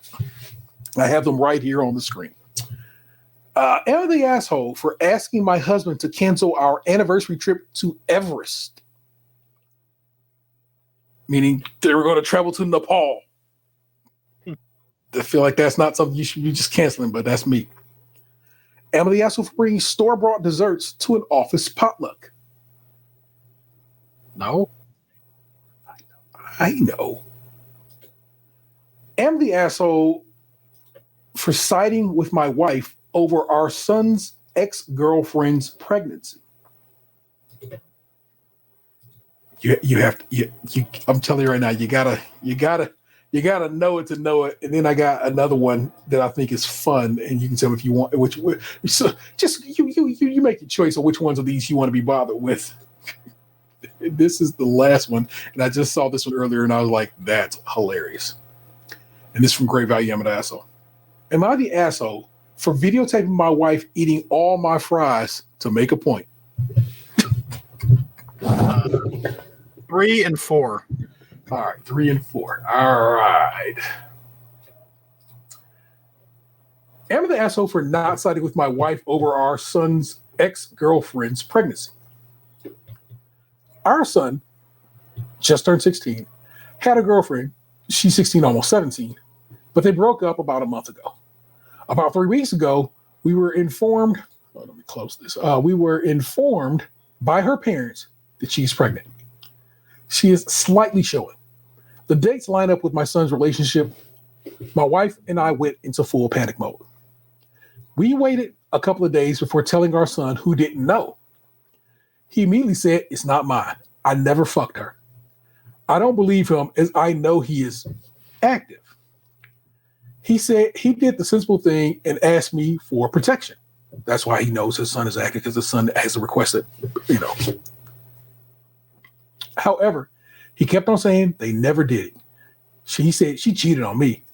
I had a heart-to-heart with him, and he is an absolute shithead, but I began to believe him. He said he always raps, and he has asked for restocks. My wife, on the other hand, still doesn't believe him. Both families met. My wife started the conversation just accepting that our son is the father and was trying to figure out a solution, funding, etc. My son spoke up saying it's not his baby, as they never had sex. He was genuinely angry. Then he made a comment that I'm going to rephrase. Apparently, they only ever did a certain act which can't result in a baby. And it was unsatisfactory, so he never went any further with her. An absolute shithead, and we ragged at him over it.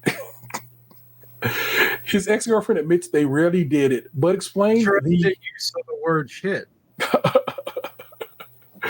His ex-girlfriend admits they rarely did it, but explained the event, the when and where. And I will say it was believable too. I know he's a complete liar.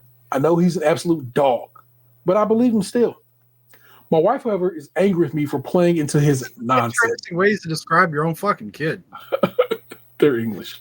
And this is a little weird, like just putting your minor's business out on the internet streets like this. It's the time we live in.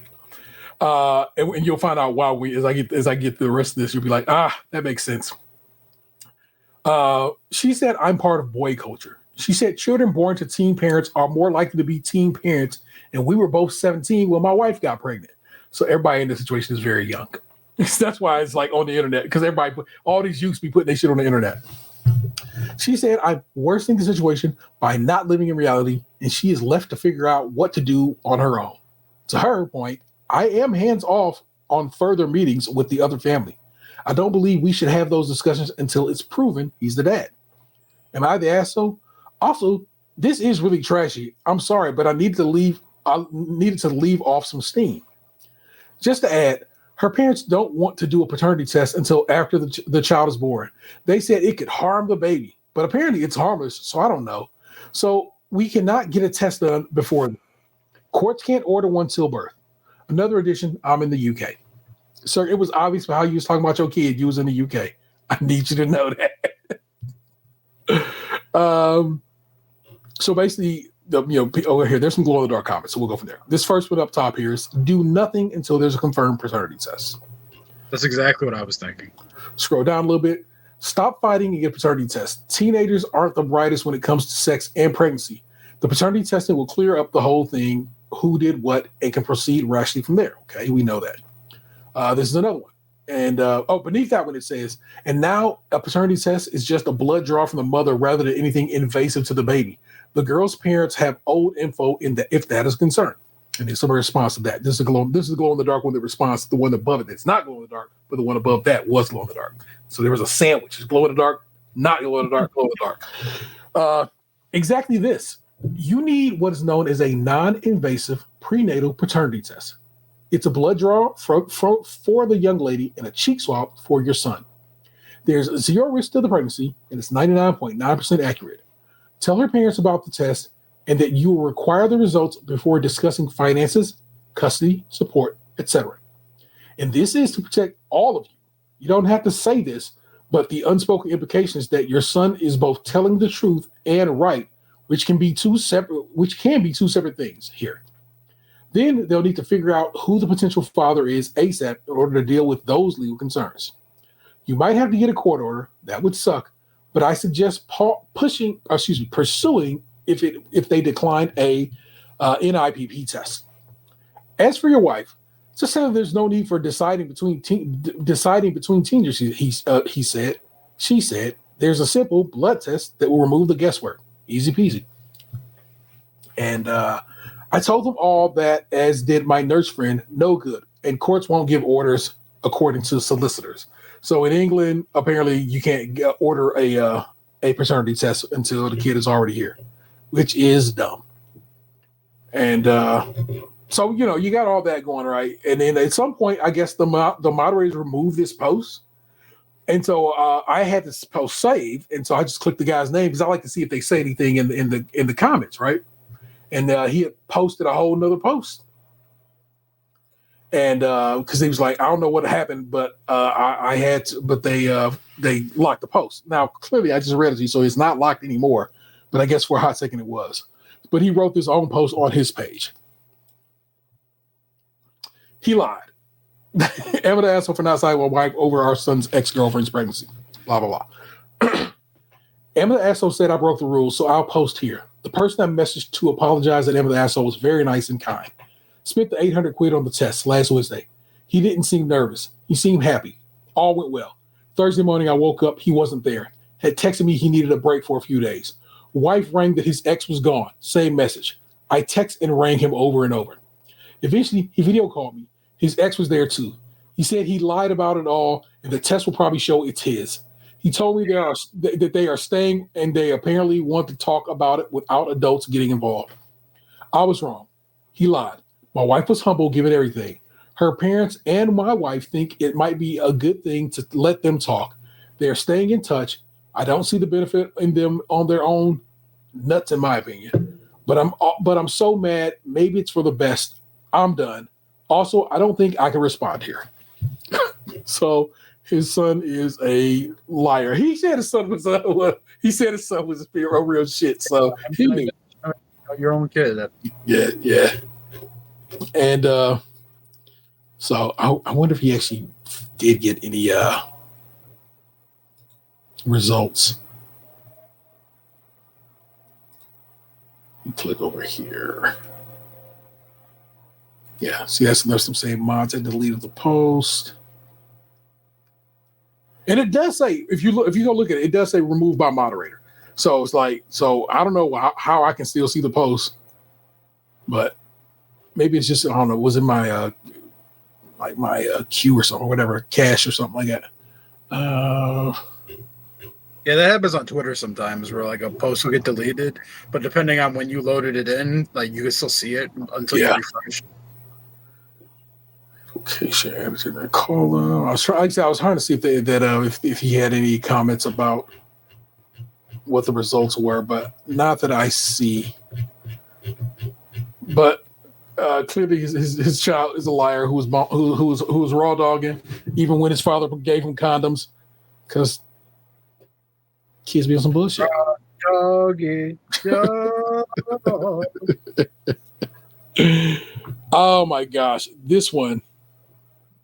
I don't know. It's funny to me. I'm just gonna be real with you. Am I the asshole for videotaping my wife eating all my fries to make a point? I've seen many posts about wives and girlfriends who insist they don't want anything when the husband boyfriend is getting food, but then proceed to eat his food. So I apologize if this sounds familiar. I don't eat a lot of fast food, but I do indulge when we have long drives. My wife typically packs a lot of healthy snacks in for herself. Yogurt, quinoa salad in a cooler, protein bars, whatever. I like Mickey D's. She claims the food is disgusting, but then invariably wants a few fries and ends up eating half of them or more. Although she always denies eating so many and claims she just had a few. On the trip in question a couple weeks ago, it's she and I, my 13-year-old son, Nick. Wife needs a bathroom, so we pull off at an exit where there's McDonald's. Son and I go order food to go while she's in the bathroom. I asked her if she wants anything, as I always do. She said no, but I'll take a couple of your fries. I need you. I know it's irrationally angry of me, but I just asked you if you want some. I'm just going to take some of you. No, you will not. I will just buy you your own. Leave my shit alone. Right? This is such an easy solve. That's why it drives me insane. It's the easiest solve. Here, I'll just buy you your own little pack of these shits. Enjoy. Good Lord. My go-to order at McDonald's is the $5, although now it's $6 at a lot of places, value meal, which includes a McDouble, 4 McNuggets, a small fry, and a drink. It's plenty of food for me. It would still be plenty if my wife took a few or a couple of fries. I like McDonald's fries, but I always eat them last because while I don't mind if the fries are not piping hot, I do like the other food best when it's still warm. It's the exact opposite of me. I eat the fries first. Wherever I eat potatoes first, no matter the situation. If it were a baked potato, it'd be eaten first. Where mashed potatoes, they'd be eaten first. I eat my fries first. My starch gets taken care of first. Okay, it's like the appetizer of my meal of some sort. Side note: having read other Reddit stories on the topic, I'm sure some will say just order more fries, even though she says she doesn't want anything. I've tried. I get a medium for me and give her the small from the value meal, but a medium fry is almost $4, and it's over $4 with tax. That's adding over 60% to the cost of the meal when I've done this. Then see, this is where where you raise my hackles even more. Then she insists on not touching the fries because I told you not to get any for me. Some spiteful shit. It's exactly what it is. So now I got a small fry, a medium fry to eat on my own, which I can do, but it seems like a waste to spend another $4 since I was perfectly happy with the original amount of food. Anyway, on this day, I tell my son I want to do an experiment. I tell him after we get our food and get back in the car, to take all our food, take out all of his food, take my burger and give it to me, take my McNuggets and hold them in the back seat so that the only thing left in the bag is my fries. Now, admittedly, a small fry at McDonald's isn't that many, but it's typically at least 20 to 30 fries. I tell him to put the bag with the fries on the console between my wife and my seat, my wife's and my seat, and to set up his phone to take the video of the bag from the back seat, which will record until I tell him to stop. I tell him that I am not going to put my hand in the bag at any time, and I predict that his mom will eat all of my fries. Sure enough, we're driving along. I eat my burger, make some small talk, see the wife's hand go into the bag several times. I ask my son for my McNuggets. I eat those. FYI, I eat them sauce-free, so no mess in the car. Chit-chat further. All the while smirking to myself as I see my wife's hand go back into the bag some more. Finally, she says, "Okay, give me your garbage," and starts put it in the McDonald's bag. I said, "What are you doing?" And she says, "Cleaning up." I said, "I still need to eat my fries." She says, "We ate them all, honey." I'll admit I overreacted here a bit on purpose, incredulously announcing loudly, "What do you mean we ate them all? I haven't had any." To be clear, I wasn't mad. This wasn't a result. This was the result I expected anyway. But I tried to act mad while suppressing laughter. She said, "Don't be silly. I only had a couple." And I repeated that I had not had a single fry and that I had video evidence to prove it. She said, "What do you mean?" And I said that Nick had taken video of the past 20 minutes or so, and you will not see me take any fries from that bag. So if they're all gone, it's because you ate them all. She blew up at me and him in a way that I did not expect, yelling about videotaping without consent, as if I had made some surreptitious sex tape or something egregious like that. Yelling at Nick for going along with your father's foolish pranks, etc. I told her I just wanted her to understand that she eats more of my food than she realizes, and that's why I would prefer to just get her a separate order of fries so that we can both enjoy our food without resentment. She never watched the video, although I think she now believes that she did in fact eat all the fries. However, she's been ignoring me and worse, treating our son badly, blowing up at him for little things that never have bothered her before for the past 2 weeks, expecting an apology for videotaping her, I guess. I thought this was a harmless way to make a point. Am I the asshole? I just think it's funny. Like, I feel like he wasn't an asshole, and I feel like she's blowing it out of proportion and just won't accept accountability for her own actions. That's what this comes down to. This is small McDonald's fries. There's no way you should be holding heat at your son and your husband over a small McDonald's fries. Just let me buy the damn fry for you. Eat the fucking fries, anime. This is so, like I said, this is the easiest solve of anything we've ever read on this site before. Here, I'll buy you a small fry of your own for you to enjoy, and I'm gonna eat my food. Here's the cool thing about like McDonald's right now. The small fries on the McValue menu. You could buy one, get one for $1. Bruh, you play Monopoly right now, you can get it for free. Get your points up in the app. Good God. First glow in the dark comment at that. Not the asshole. Years ago, I told my wife the way she talks to me a significant amount of time is rude and bitchy, and she still didn't believe me. Somehow, the answer machine recorded her talking to me, and we found the recording later. When listening to the message, she said, "Wait, I really sound like that?" I said, "Yes, a lot of the time." She was visibly embarrassed and started working on her communication style, which got better. Long story short, sometimes people need to see unbiased evidence because they're too wrapped up in protecting their egos to admit to criticism from someone else. Yes, you're right. Scroll down a bit. What is this? Let me open this in another glow in the dark down the way. Your wife sounds exhausting. and then he writes, edit, stop giving this awards because it has like 8 like Reddit awards, which is why I took a glow in the dark comment. Oh my gosh, another glow in the dark comment. Because it's not about eating some of her husband's food. It's about her identity as someone against fast food, claiming it's disgusting. See, people who go militant activists about food usually attach it to their identity. That's why they usually get preachy, police other people's foods, put down other food choices, make scenes at events about being accommodated by the host. It's a self-righteous, I'm better than you people because I'm vegan or vegetarian or don't have milk or don't have fast food or don't have fast food from some big corporate brand. It's a holier-than-thou sanctimonious identity, and they're usually freaked the fuck out if you catch a hole in their logic.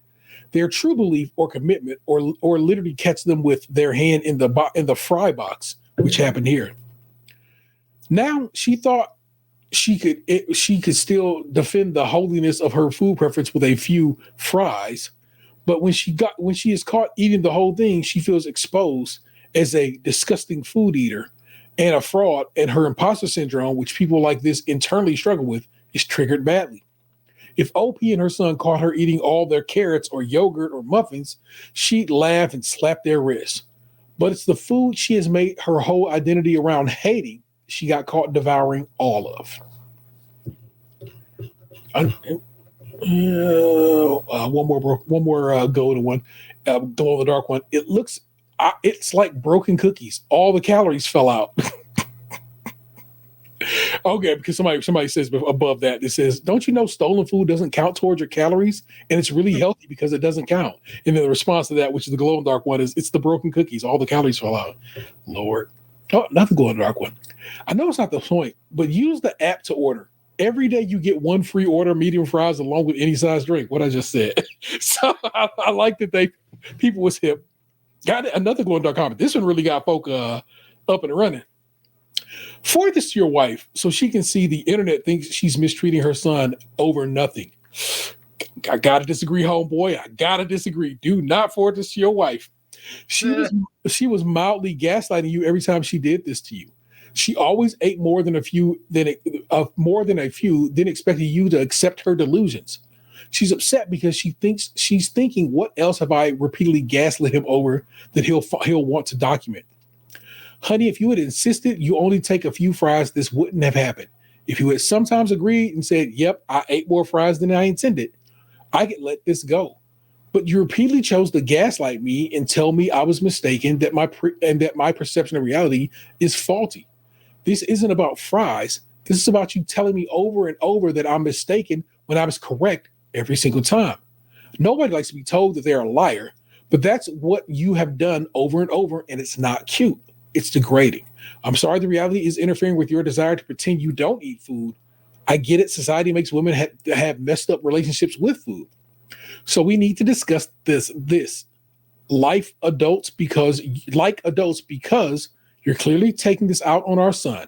I'm fine with you being upset with me, but our son did absolutely nothing wrong. So whatever beef you have over this needs to be directed at me only. I'm not trying to make you feel worse, but I'm not going to let you take this out on him because he did nothing wrong besides doing what I asked him to do. Your ire needs to be directed at me only. I hope he takes this person's advice and does say something like that to his wife. Yeah, don't show her this. That shit is going to make her. She's going to be Vesuvius, dog, and you will be Pompeii, and it's going to be a problem. Don't play yourself like that, okay? Trust.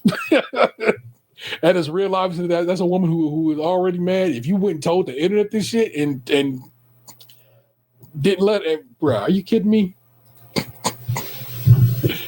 Let me click his name and see if for some sales to eat something.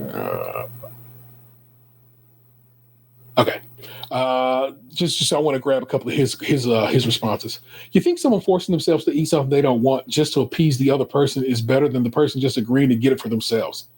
In addition to being a waste of money, if the guy's not hungry or wants to save the calories for something else that he enjoys more, or just doesn't want ice cream or whatever reason, he should force. Is this him responding to himself? Yeah, this is him. Okay. Force himself to eat it because his wife isn't comfortable eating it on her own. I would agree with you that the husband is a dick if the wife says, "Hey, can we stop for ice cream?" and he says no because I don't want any. And there are plenty of husbands like that. But the commenter is saying it's totally fine if his wife wants to get some. He'll stop. He'll sit with her to talk. Sit with her, talk to her while she eats it, etc. He just doesn't want to have any himself. So then she becomes a martyr. So then she becomes a martyr and says, "Fine, forget it." And you think this is a husband's problem rather than the wife problem. My mother, R.I.P., used to have this annoying habit in the car when my dad had the AC blasting, where she would turn to us kids in the back and say, "Kids, are you too cold?" We'd say, "No, we're fine back here."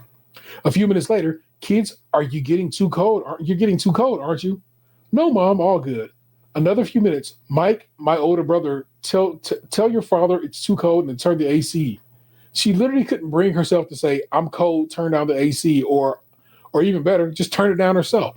Okay, so this man has married his mother is what it comes down to. They seem like very similar people in the way they interact.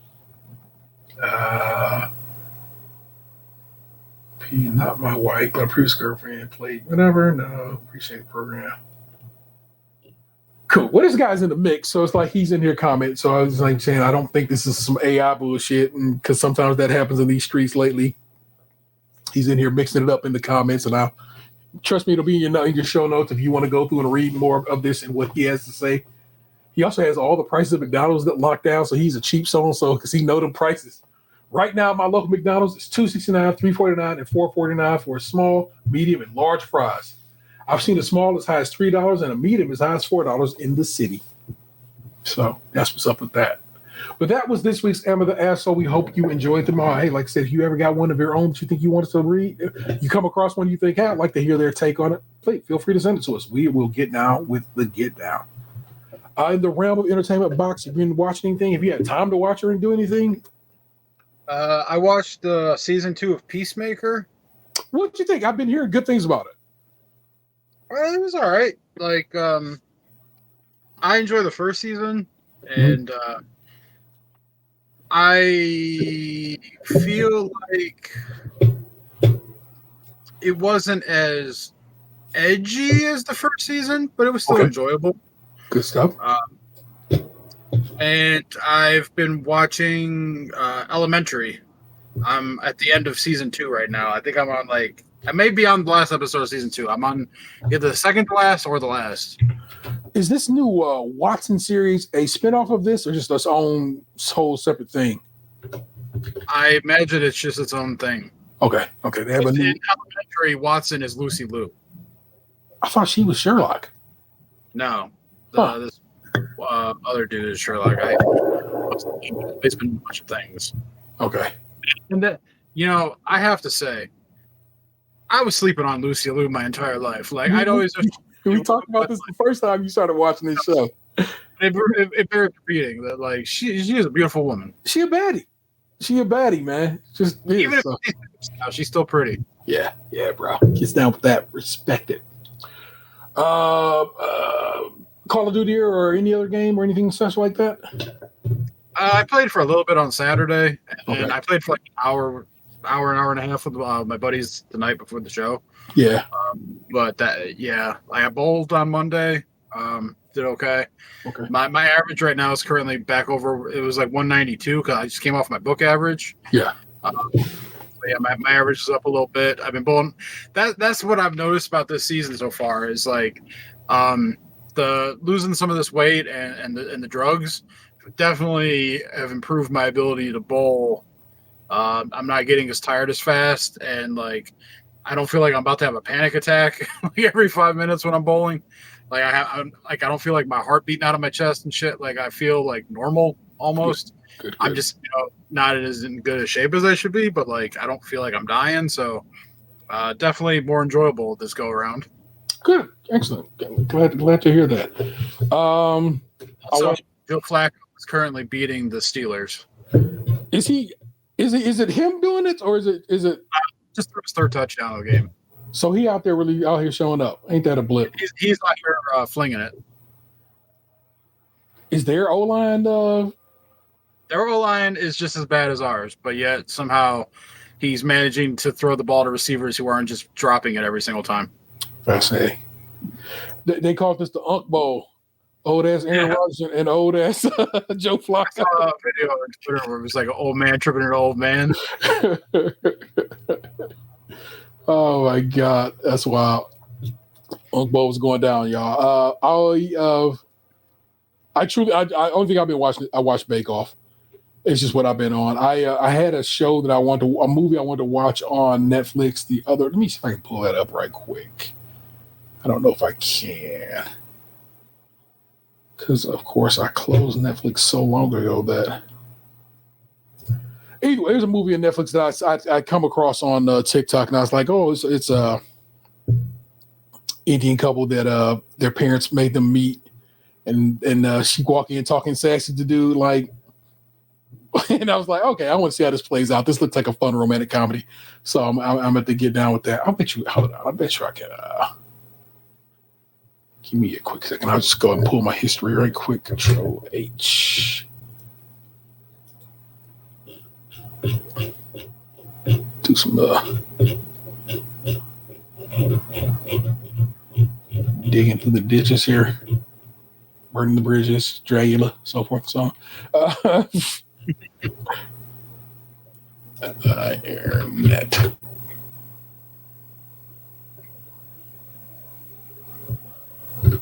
In my Dragula.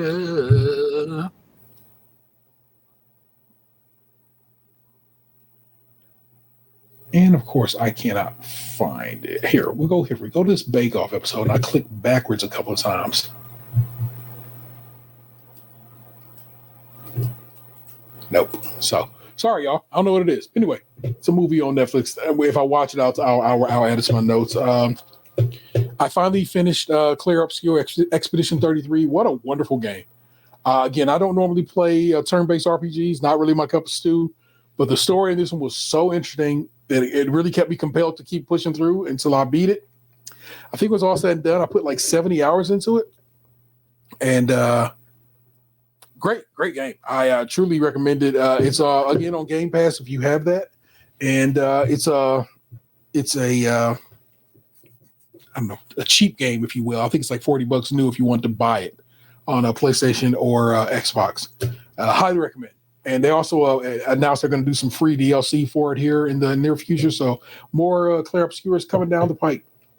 That being said, having finished Clair Obscure, I could unwrap and start Ghost of Yotai, which is a successor to, not a sequel, to Ghost of Tsushima, which came out in 2020, the year of the pandemic. An amazing game in its own right, and it's and this game so far is really, really good, and I'm enjoying it. What I played of it so far, my PlayStation has been unplugged straight up, not plugged into the wall, not plugged into the TV. So I had to get back behind the TV, plug it in, update everything, including the controller, so I could play this game, which meant installing the game from the disc because I buy disc. And get a crunk for that particular situation. It's just hilarious to me that it played out like that. But I did get to it. I'm once again reading Tanya Kappas' cozy mystery. It is Awnings, and Arson. I am. If you ever wonder, those books are like, they're little tiny. It's like 4 hours. They're like novellas. And she announced recently that they're gonna make a show out of these books on the Hallmark Channel or one of the Hallmark channels. So sooner than later, I can watch the stories of Miss Mae West on television if I were so inclined. And I'm like 12% into this book. This one is 5 hours long, and I'm 12% into it per Libby. So I got a ways to go on that one. And so you know what I've been listening to? So I'll be on TikTok, right? And these like AI generated stories will come up, and it's just the most dumb fictional like tales of my girlfriend said she wanted to hang out with her college ex, and I said, fine, go hang out with him. And then I packed her shit, kicked her out. So those stories pop up all the time. And basically on TikTok, people will play you like a minute of the story and then be like, basically that's what all they want is to give you, they want you to watch for that minute because then they'll get the minute and they can probably they can monetize their accounts. Mm-hmm. But if it's an interesting story, I kind of want to know the story. You know what I'm saying? So oftentimes I'll just take the information that I have from TikTok, go type it into Google, and find the full YouTube video that has actually got stolen from to get put on TikTok, and go listen to the whole story. And what's funny is everyone I listen to is pretty much the same thing. It's always going to be some guy named Marcus, either is the star of the show, or he was the bad guy in the story, or he was the best friend in the story. There's going to be somebody with the last name Chin who will be the CEO or the college friend or something like that there. There'll always be an Italian restaurant called Romano's. I'm telling you, these are the things, because these are all AI. So they're all feeding this AI, whatever AI system they're using to do this, it's always coming up with the same shit. It's always, if it's a Hispanic last name, it's almost always oh my gosh, what is it? It's like the most standard Hispanic last name you could think of. And it's like, okay. And so I chuckle because it's like, it's so obviously just AI bullshit. And it's always some dude who was done wrong. And he's gonna, and the story's always the same. I went back to the gym because I started focusing at work and not focusing on this terrible woman. I got promoted at work. And so now I make even more money. And now I started dating again. Nothing too serious, but I bumped into a girl who's really cool. She's way different than the girl I was just dating. It's always like this every single time. And I listen to them because they're just fiction. If I try to listen to a story about a shitty dude, it's too real. And so it becomes uncomfortable to me. I'm like, oh no, shitty dudes is a real story. That shit happens all the damn time. But shitty women, that's just fiction that you made up, and I can kind of laugh at it and have a good time with it. So it's so funny to me that that's how my brain can work. Like, I don't like hearing about these dudes because I'm like, ew, I don't want to know about this dude who might have hit you or so on and so on. Like, no, that's a little too real.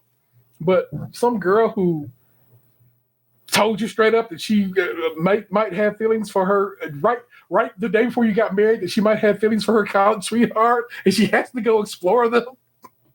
That's fiction. That didn't happen. And so I can enjoy those as just dumb little stories. And I'll just put one on. They last anywhere between 20 minutes to an hour. I'll put them all, and I'll do work all day. It's great. So I've been on that shit lately as a part of, I guess, what I'm watching, but I'm not. It's just I put on YouTube and just listen to them. So that's basically what I've been being entertained by as of late.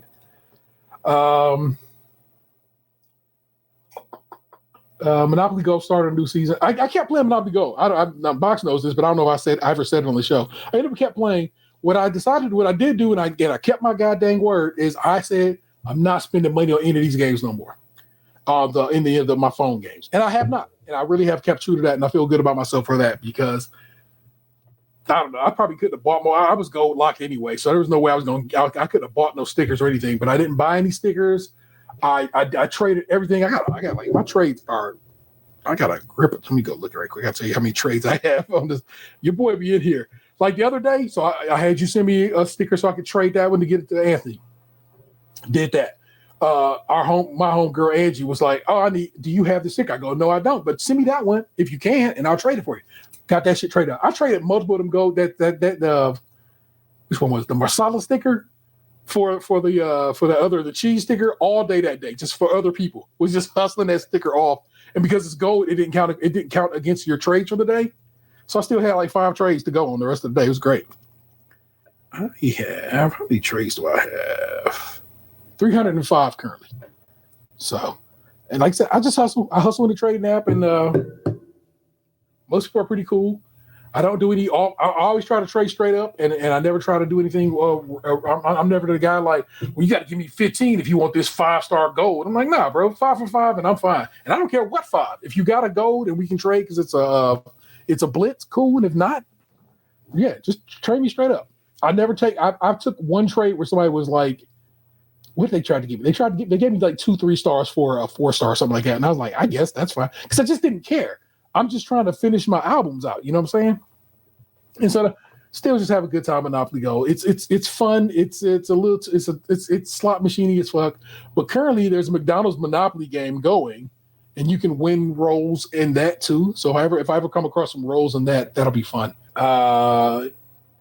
Please tune in on Thursdays when we record. It's usually around 8:30 p.m. You can join us in the chat on Twitch or YouTube. Do me a solid. Give that bad boy a thumbs up, comment, subscribe, all the things you know you're supposed to do on YouTube, because it really helps the cause. We've been getting some extras on YouTube. It's not rolling. I'm not saying we got it going like that, but it is cool. Every night I check YouTube every day, and every day we seem to pick up one more, sometimes two more subscribers. So it's going. It's happening, and I'm very happy and excited about that. If you listen on Apple or Apple Podcast or Spotify, go ahead and give us those 5 stars. It helps the cause, y'all. Just saying. It'd be real great if you did that. And you can also watch the video of this on Spotify as well. Spotify does video, and we put the show up in this video form over there as well.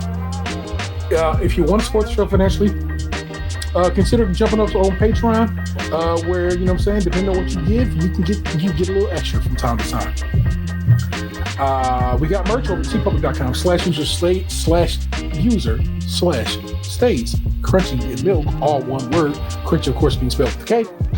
And feel free to give us a call at 216-264-6311. That's 216-264-6311. We'd certainly love to hear from you.